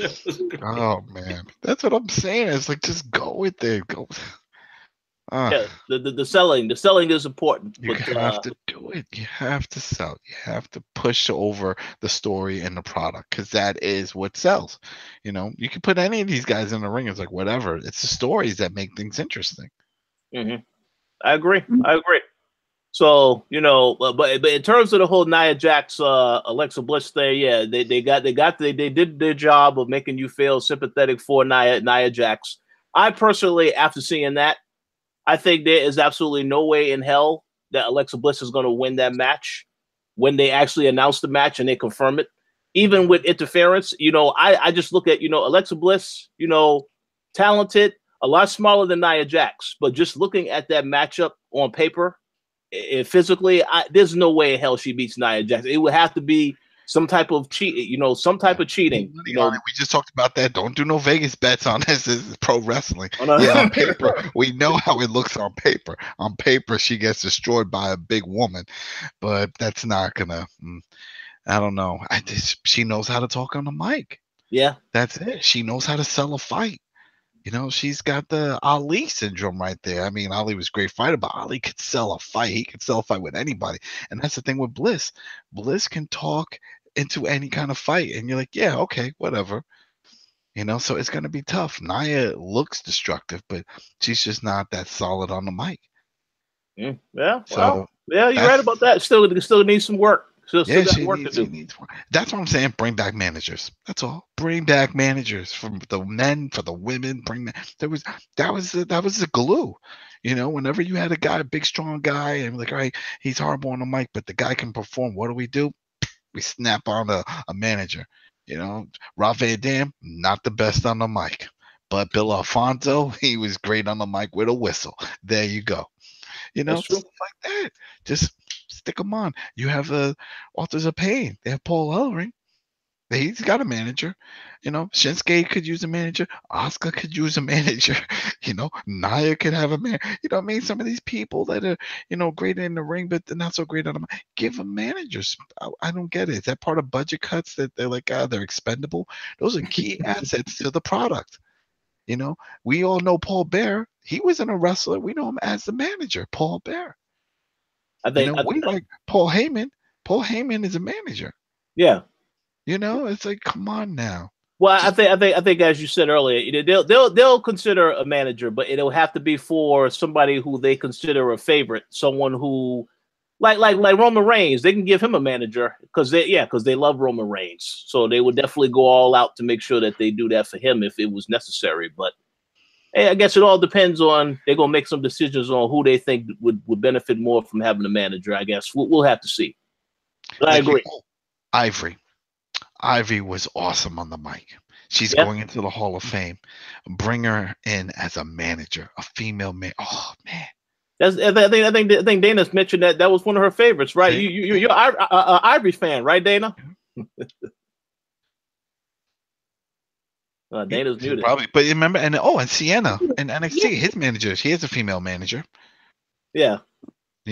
Oh well, yeah, she definitely gonna get called up. That's what I'm saying. Right as soon as he gets called, I fully expect to see them on Raw or SmackDown after Mania, because he's not going to beat Aleister Black. We know that's not going to happen. No, he's getting that black mask to the face, and then he's packing his bags in the back and leaving Florida. Yeah. So he's coming up.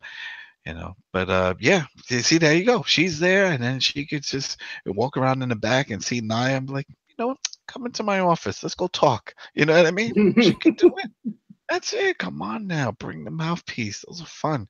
Bobby the Brain Heenan, Jimmy Hart. Remember, there were some amazing managers.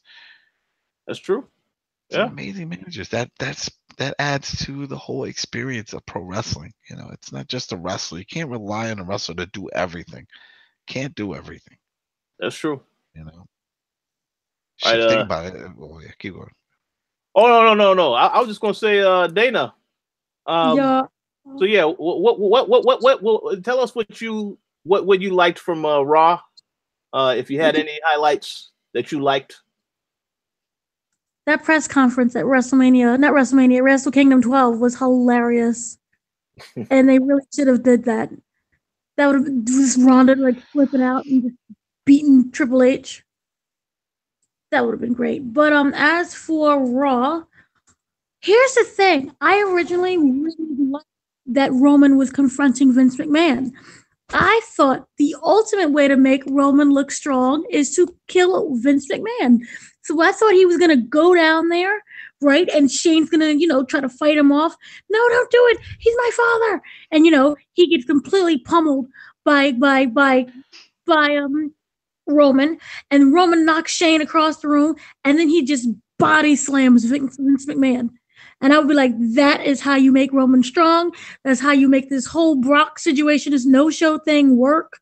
And that it is amazing. But no, they just went with some lame old, he's suspended. And, he just got up in his face and cut to a commercial that was so corny. But I really wanted him to attack Vince. And we all know that Vince can take a hit still at his age because Kevin Owens, beat him. What was it, like last year, I think, or even earlier this year? So, yeah, that was disappointing. The whole weird explanation thing between Kurt Angle and I just didn't like him. I don't like him doing Ronda Rousey. I still don't like them. I don't like the match, but I think I would have liked it a little bit. You said you don't like Kurt Angle doing Ronda Rousey. It's phrasing. Ha ha. Okay, I'll mute myself again. Go ahead. Wrestling, not doing. Who knows? He has history. No, she has her husband who supposedly they're training. Because he's also an MMA fighter and he was at the Performance Center. So I wouldn't be surprised if they bring him in eventually. We'll see. Kurt Angle can do everyone, Roman and Ronda and the husband. But I don't like the thing. I don't like him in that match. It's like I said, it should have been The Rock. I don't know why he's there. I'm bored with it. And Kurt Angle really can't wrestle like he used to. So it's just pointless. Sasha and Sonya was boring. Oh, did you hear? Speaking of that, did you hear that they're over at the in Connecticut and they're scripting the entire match? They're doing all the stuff in the ring. They're doing all the practices and stuff. They're doing all the spots. Everything's going to be scripted. That's going to be an entirely scripted match. Oh, I'm not surprised. Between Kurt Angle's neck and Ronda can't wrestle. Yeah. So I'm not surprised at all. And that's big because, people may not know. Usually they'll just plan out high spots. I'm like, all right, this is this spot. Once he makes his quick tag, you come in, you do a clothesline. No, they're doing the entire thing scripted. So I think it's going to be good. I think that's great, especially when you have, like you just said, somebody who's had neck injuries and all kinds of stuff. And then you have Ronda who hasn't wrestled ever. This will be her first big match. So. And see, they can do this with Daniel Bryan when he decides to wrestle. No, they can't. They can't because Daniel got too much pride. That's what's sending him this back into the ring is his pride, thinking that he needs to do this and prove something. No.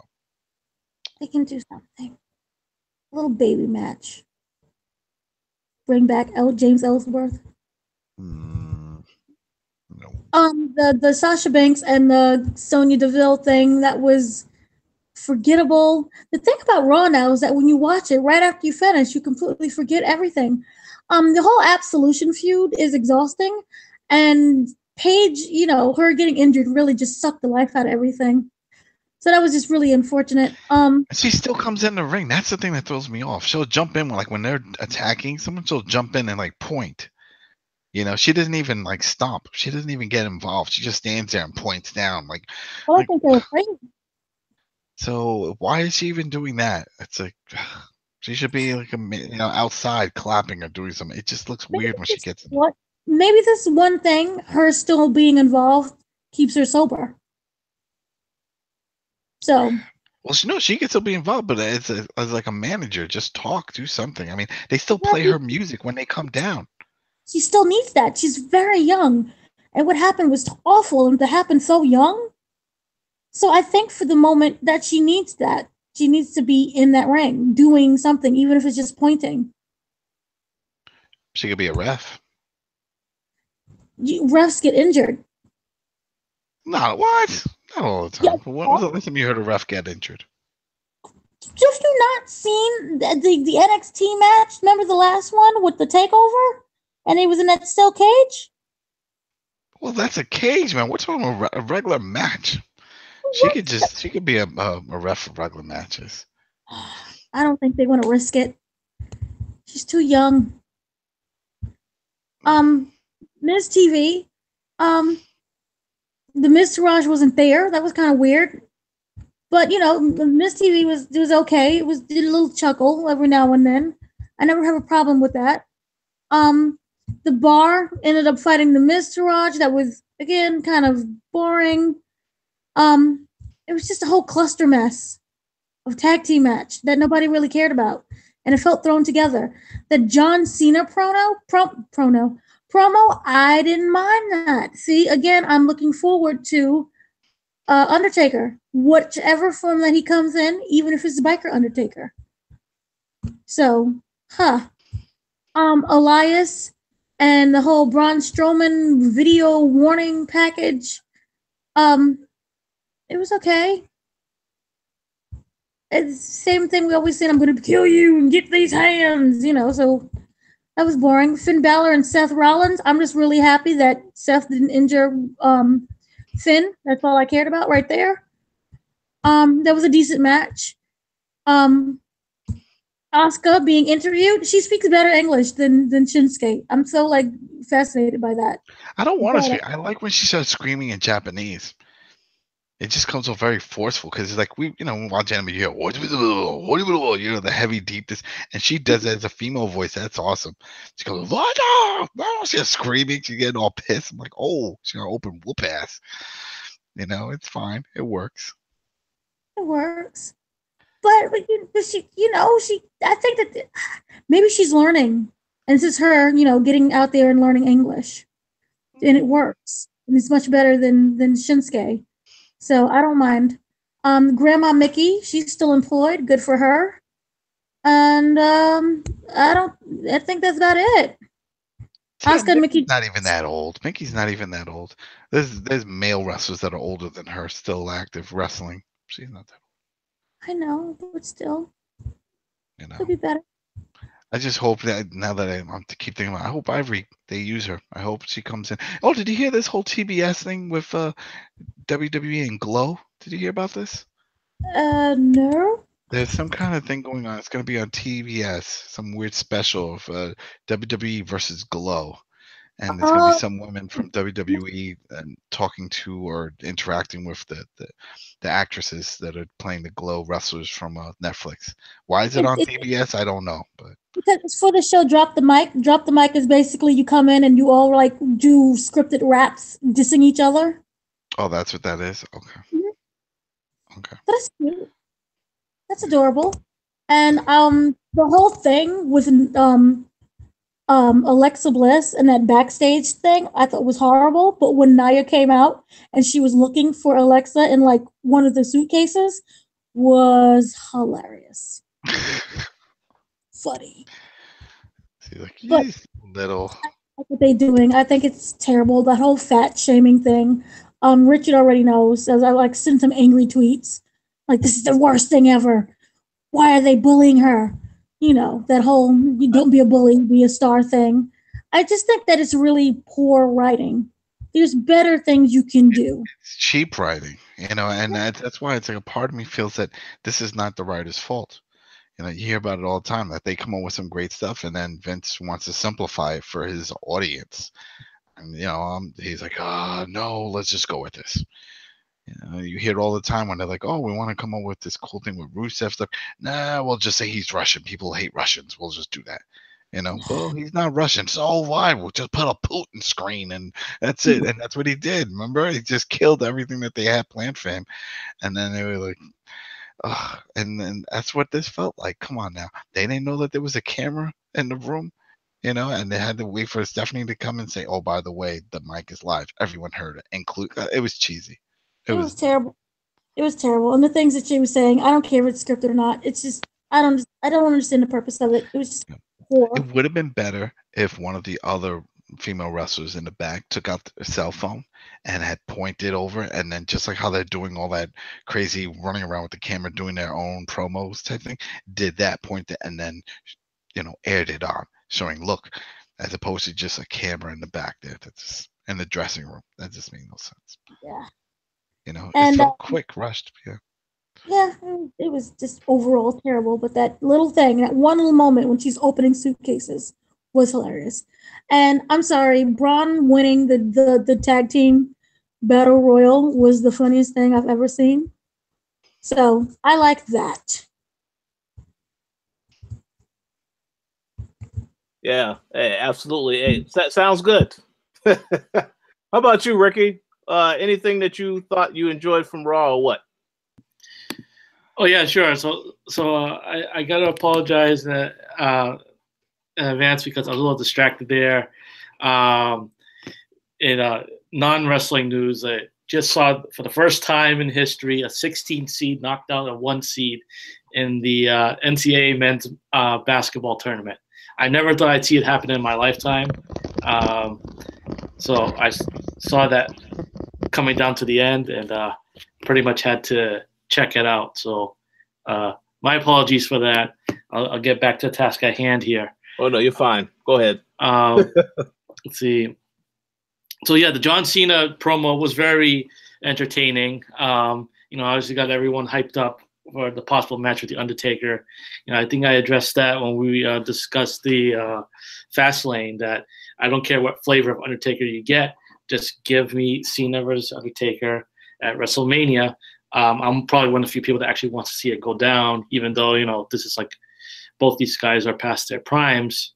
But hey, I'm down for it. See it happen. Let's see. Yeah, I'll save the Roman Reigns part for last. Braun Strowman entering that battle royal and winning it, and is he gonna single-handedly win the tag team belts against the Bar or something? I don't understand that at all. It doesn't make sense unless they give him a tag partner. I mean, he's the one guy that you imagine won't need a tag partner. But I mean, what the hell? I don't see that tells me that there was that whole thing, but that by Meltzer that they're saving Strowman as a plan B in case something happens with Brock Lesnar or Roman Reigns not being unable to main event and all that bullshit. They had nothing for Strowman. As soon as they fed him to Roman Reigns at Elimination Chamber, he did his job.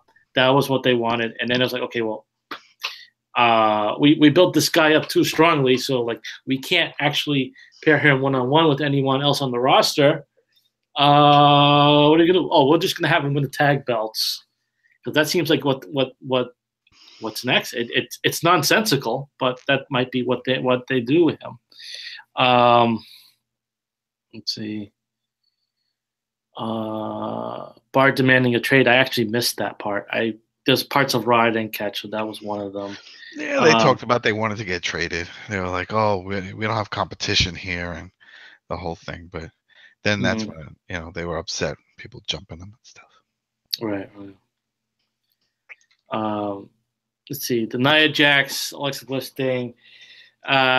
Goodness, so they're running with the whole bully thing again, where was it we're just ironically having the little one, Alexa Bliss, be the bully to the big one, Nia Jax, and everything, and and fat shaming her and things like that, so that to create sympathy for Nia Jax.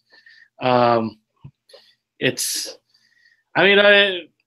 guess by making it seem so real, it gets people more invested in the match, and I mean I'm interested kind of to see it, but I wish they wouldn't resort to the most common things like that. Let's see, Wyatt and Hardy, Ultimate Deletion. Okay, I've got no comment on that, I guess. Can't wait. So I'm interested in the final deletion, Ultimate Deletion itself, but I don't know. Like whenever Wyatt talks, I just tune out. I just ignore him. He rambles. It should be. I hope it's the main event, and I'm assuming it's going to be around a 20 to 25 minute match for this Monday. Yeah, assuming that they got to close it out with that. Yeah, it has to be. Yeah, because it's on location, so they can't just say, "Oh, so we're gonna cut to the camera." They have to just say, "All right, this is it." Because if you put it in between, then that means you already know what's happening. You know how long it's gonna be. Yeah. They can't do that. Yeah. Let's see, Rollins Balor. I guess I missed some of that. It was a clean finish too for Finn. Yeah, Balor won. Yeah, that I saw at the end that Balor ended up winning, and that Rollins looked kind of pissed by that, but can't win them all. Exactly.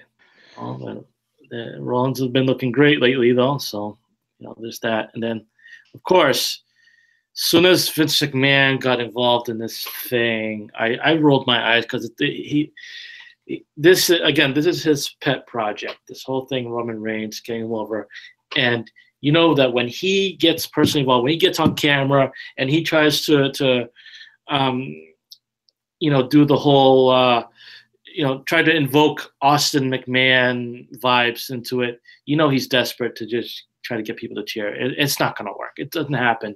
And I was laughing with Rich about this on Raw, that as soon as Vince McMahon announced that Roman Reigns was suspended, the audience cheered. Mm-hmm. And like that wasn't the reaction that they were hoping they would get. But I thought that was amusing. Yeah, it's bullshit. It's not gonna work. It's if they close out WrestleMania with these two guys, it's gonna end in boos the same way it ended last WrestleMania, the same way it ended the WrestleMania before that. When are they gonna learn their fucking lesson? Go with something else. Mm-hmm. Like if you want to have Roman Reigns beat Brock Lesnar, go ahead and do that. I'm all right with that. Just don't close out the show with that. Don't end it on a low note. That's the way I see it. I feel like I'm forgetting something else about Raw, but if it comes to me, I'll mention it later. But yeah, those are my Raw thoughts. Sounds good.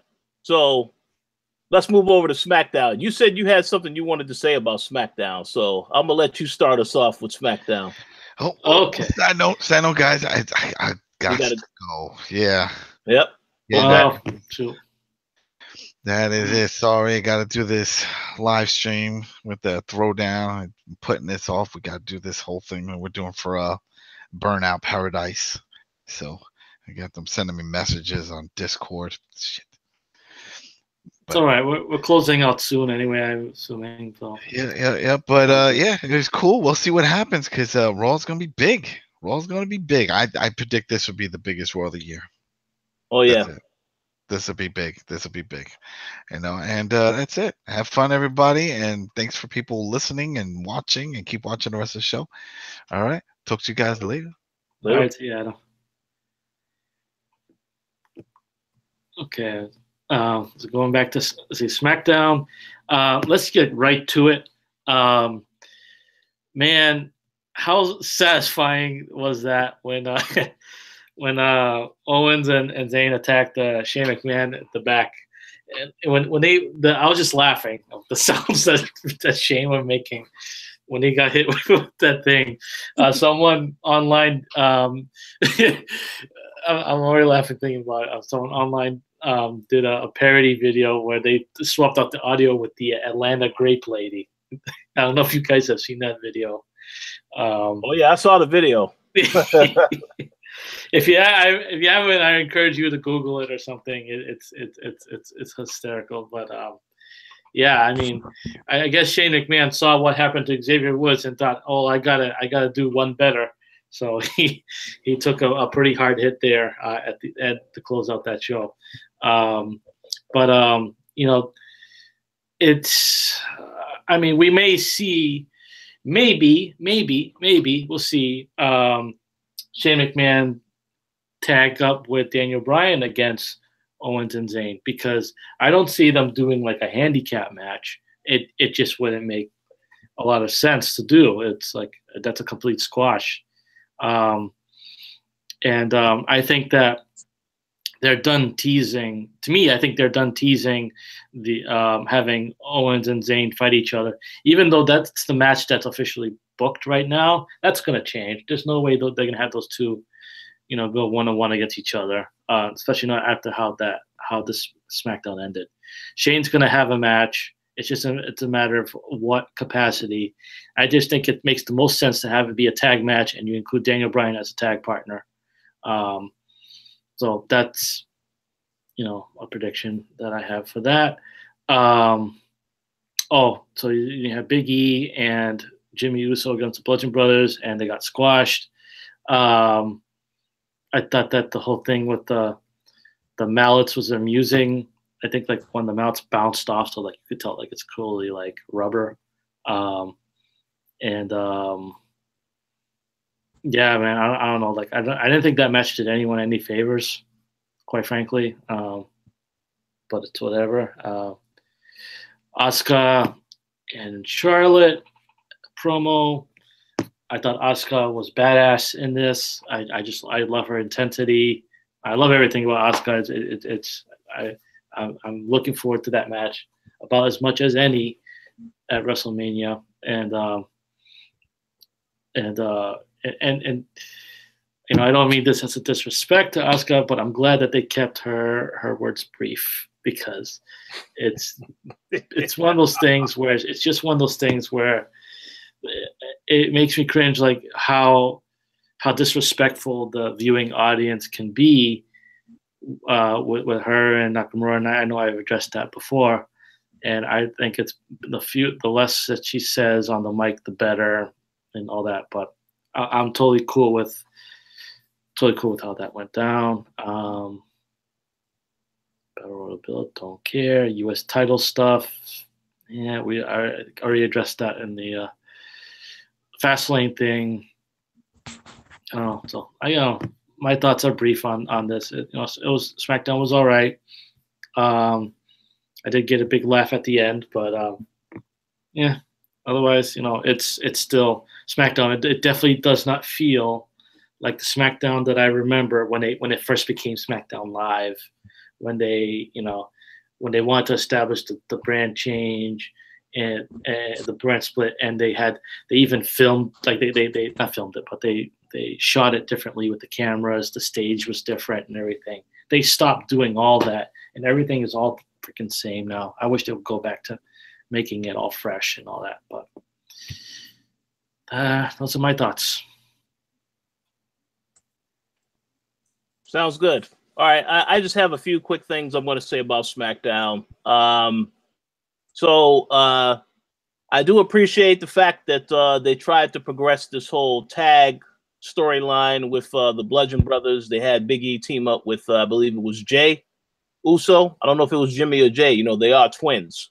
And of course, Jimmy. Okay. And of course, that ended in a squash match, as it should.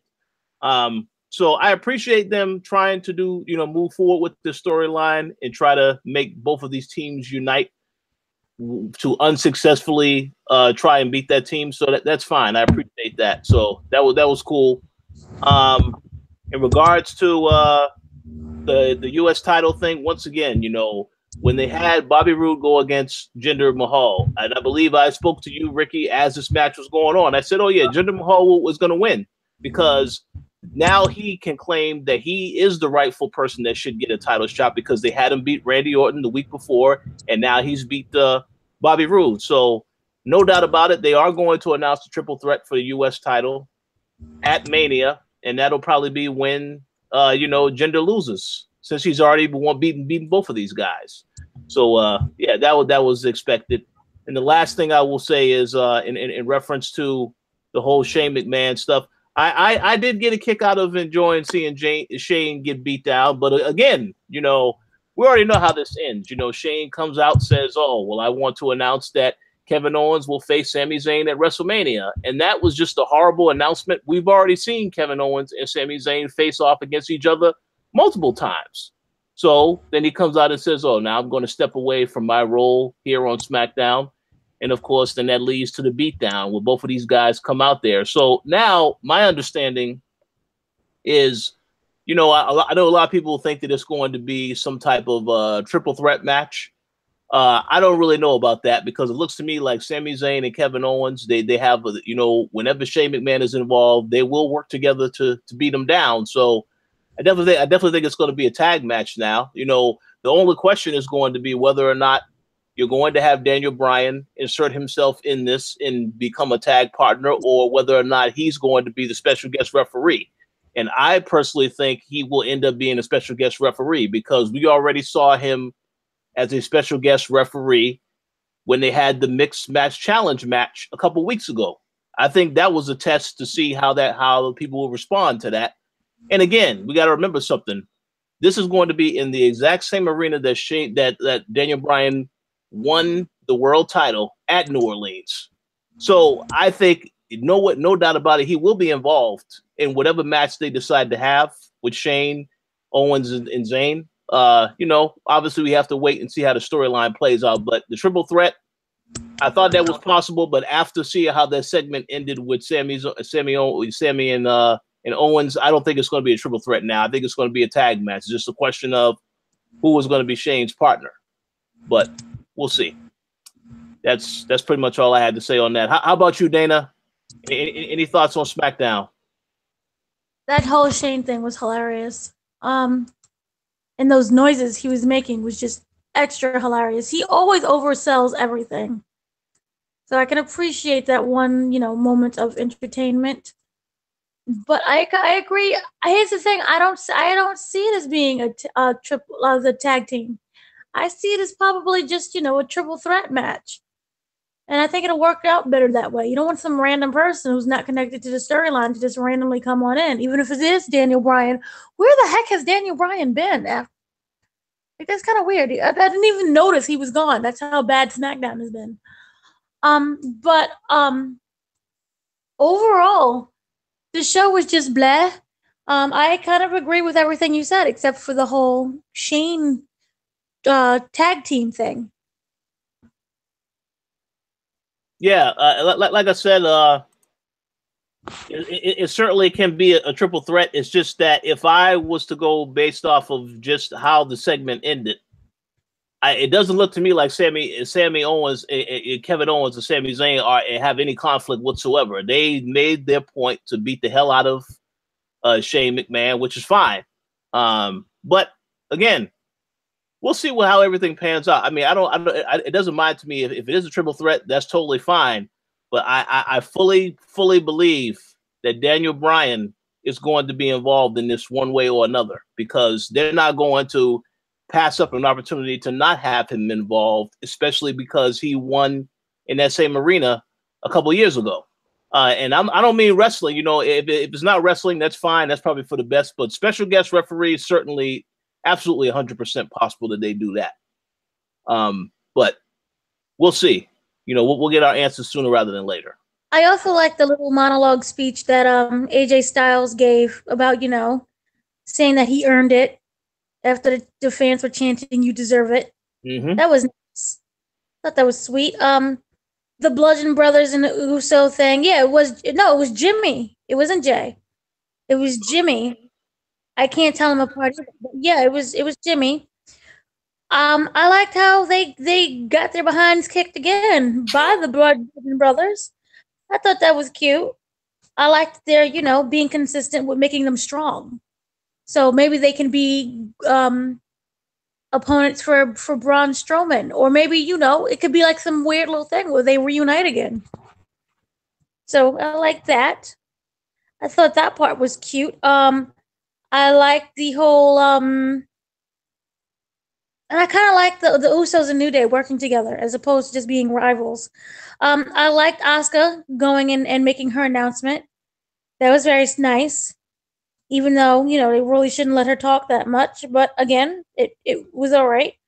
The whole Jinder Mahal thing, he's forgettable.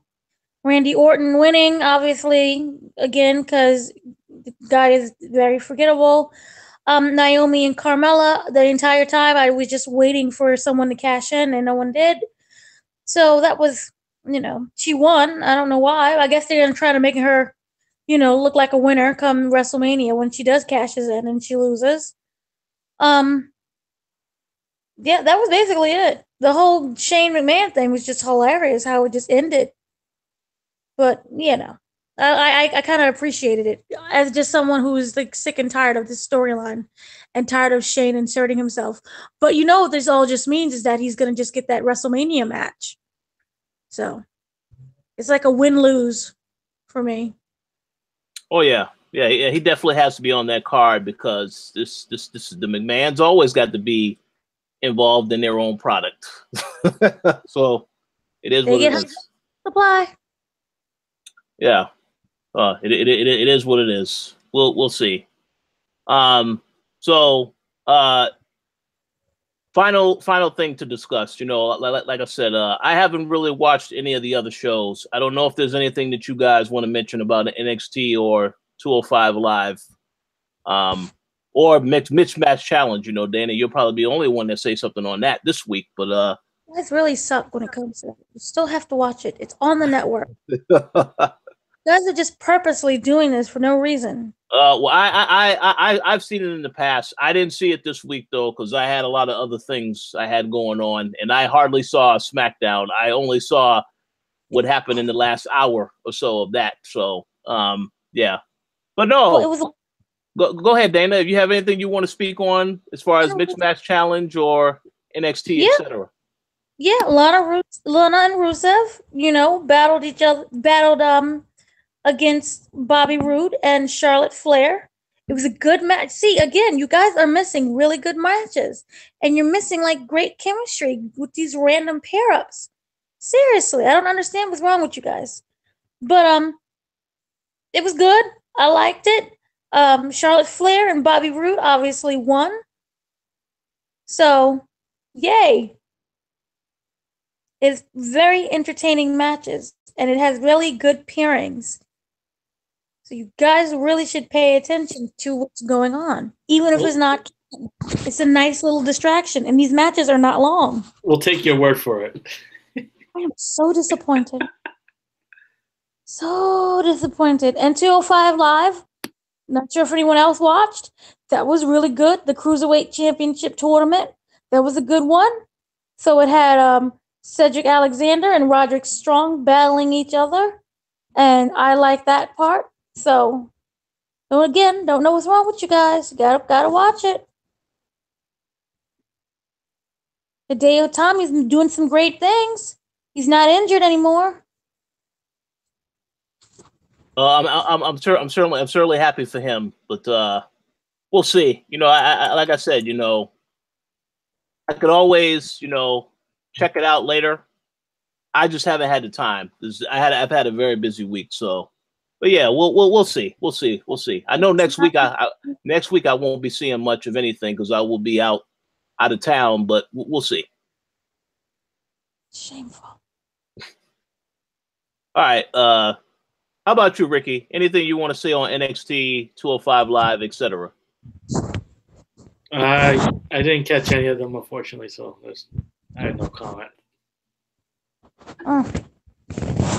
Yeah, that's cool. That's cool with me. Yeah, like I said, I haven't really watched through anything else, so I think that that pretty much is it for this week's show. So definitely, you know, we'll be back next week for another show. We definitely have to have a lot to talk about next week. So thank you all for checking out this week's show. Dana, you have any shout outs that you would like to give? Shout outs again to all of the listeners and all of the watchers, people who watch 205 Live and NXT. Thank you. And also the Mismatch Challenge, because it was amazing. Absolutely. Okay, how about you, Ricky? Any shout outs you want to give? I'm going to give a shout out to the UMBC Retrievers for giving me my dream of seeing a 16 seed knock out a 1 seed in the NCAA tournament. Shout out to all the people who are checking out the WrestleCast early on or towards the end and all that. If you're watching it through YouTube or listening to it on iTunes, you know, thank you for your support. You know, check out the Koalition, check out all of our podcasts, and continue to watch wrestling. We're on the road to WrestleMania, and things will hopefully start to pick up a bit from here. Shout out also to all the people who did their part in helping change the Women's Battle Royal to be renamed to just, I know it's just a generic WrestleMania Women's Battle Royal, but it's a lot better than what it was going to be. So shout out to them. Shout out to Snickers. I promise you I will buy one of your candy bars, in support of it. But yeah, no, good times. Sounds good. Yes, and I also want to give a shout out to all of the people that continue to support us, whether you're watching it now or later. We appreciate the support. Also want to give a shout out to the Patreon supporters. They are M. Collins, Sean Gordy, Stephen Farron, Mauricio Aguilar, Himdia, Fergus Mills, Lelowin Legend, Nicholas Alvarez, and Miguel. Thank you all for your continued support, and we'll talk to you all next week.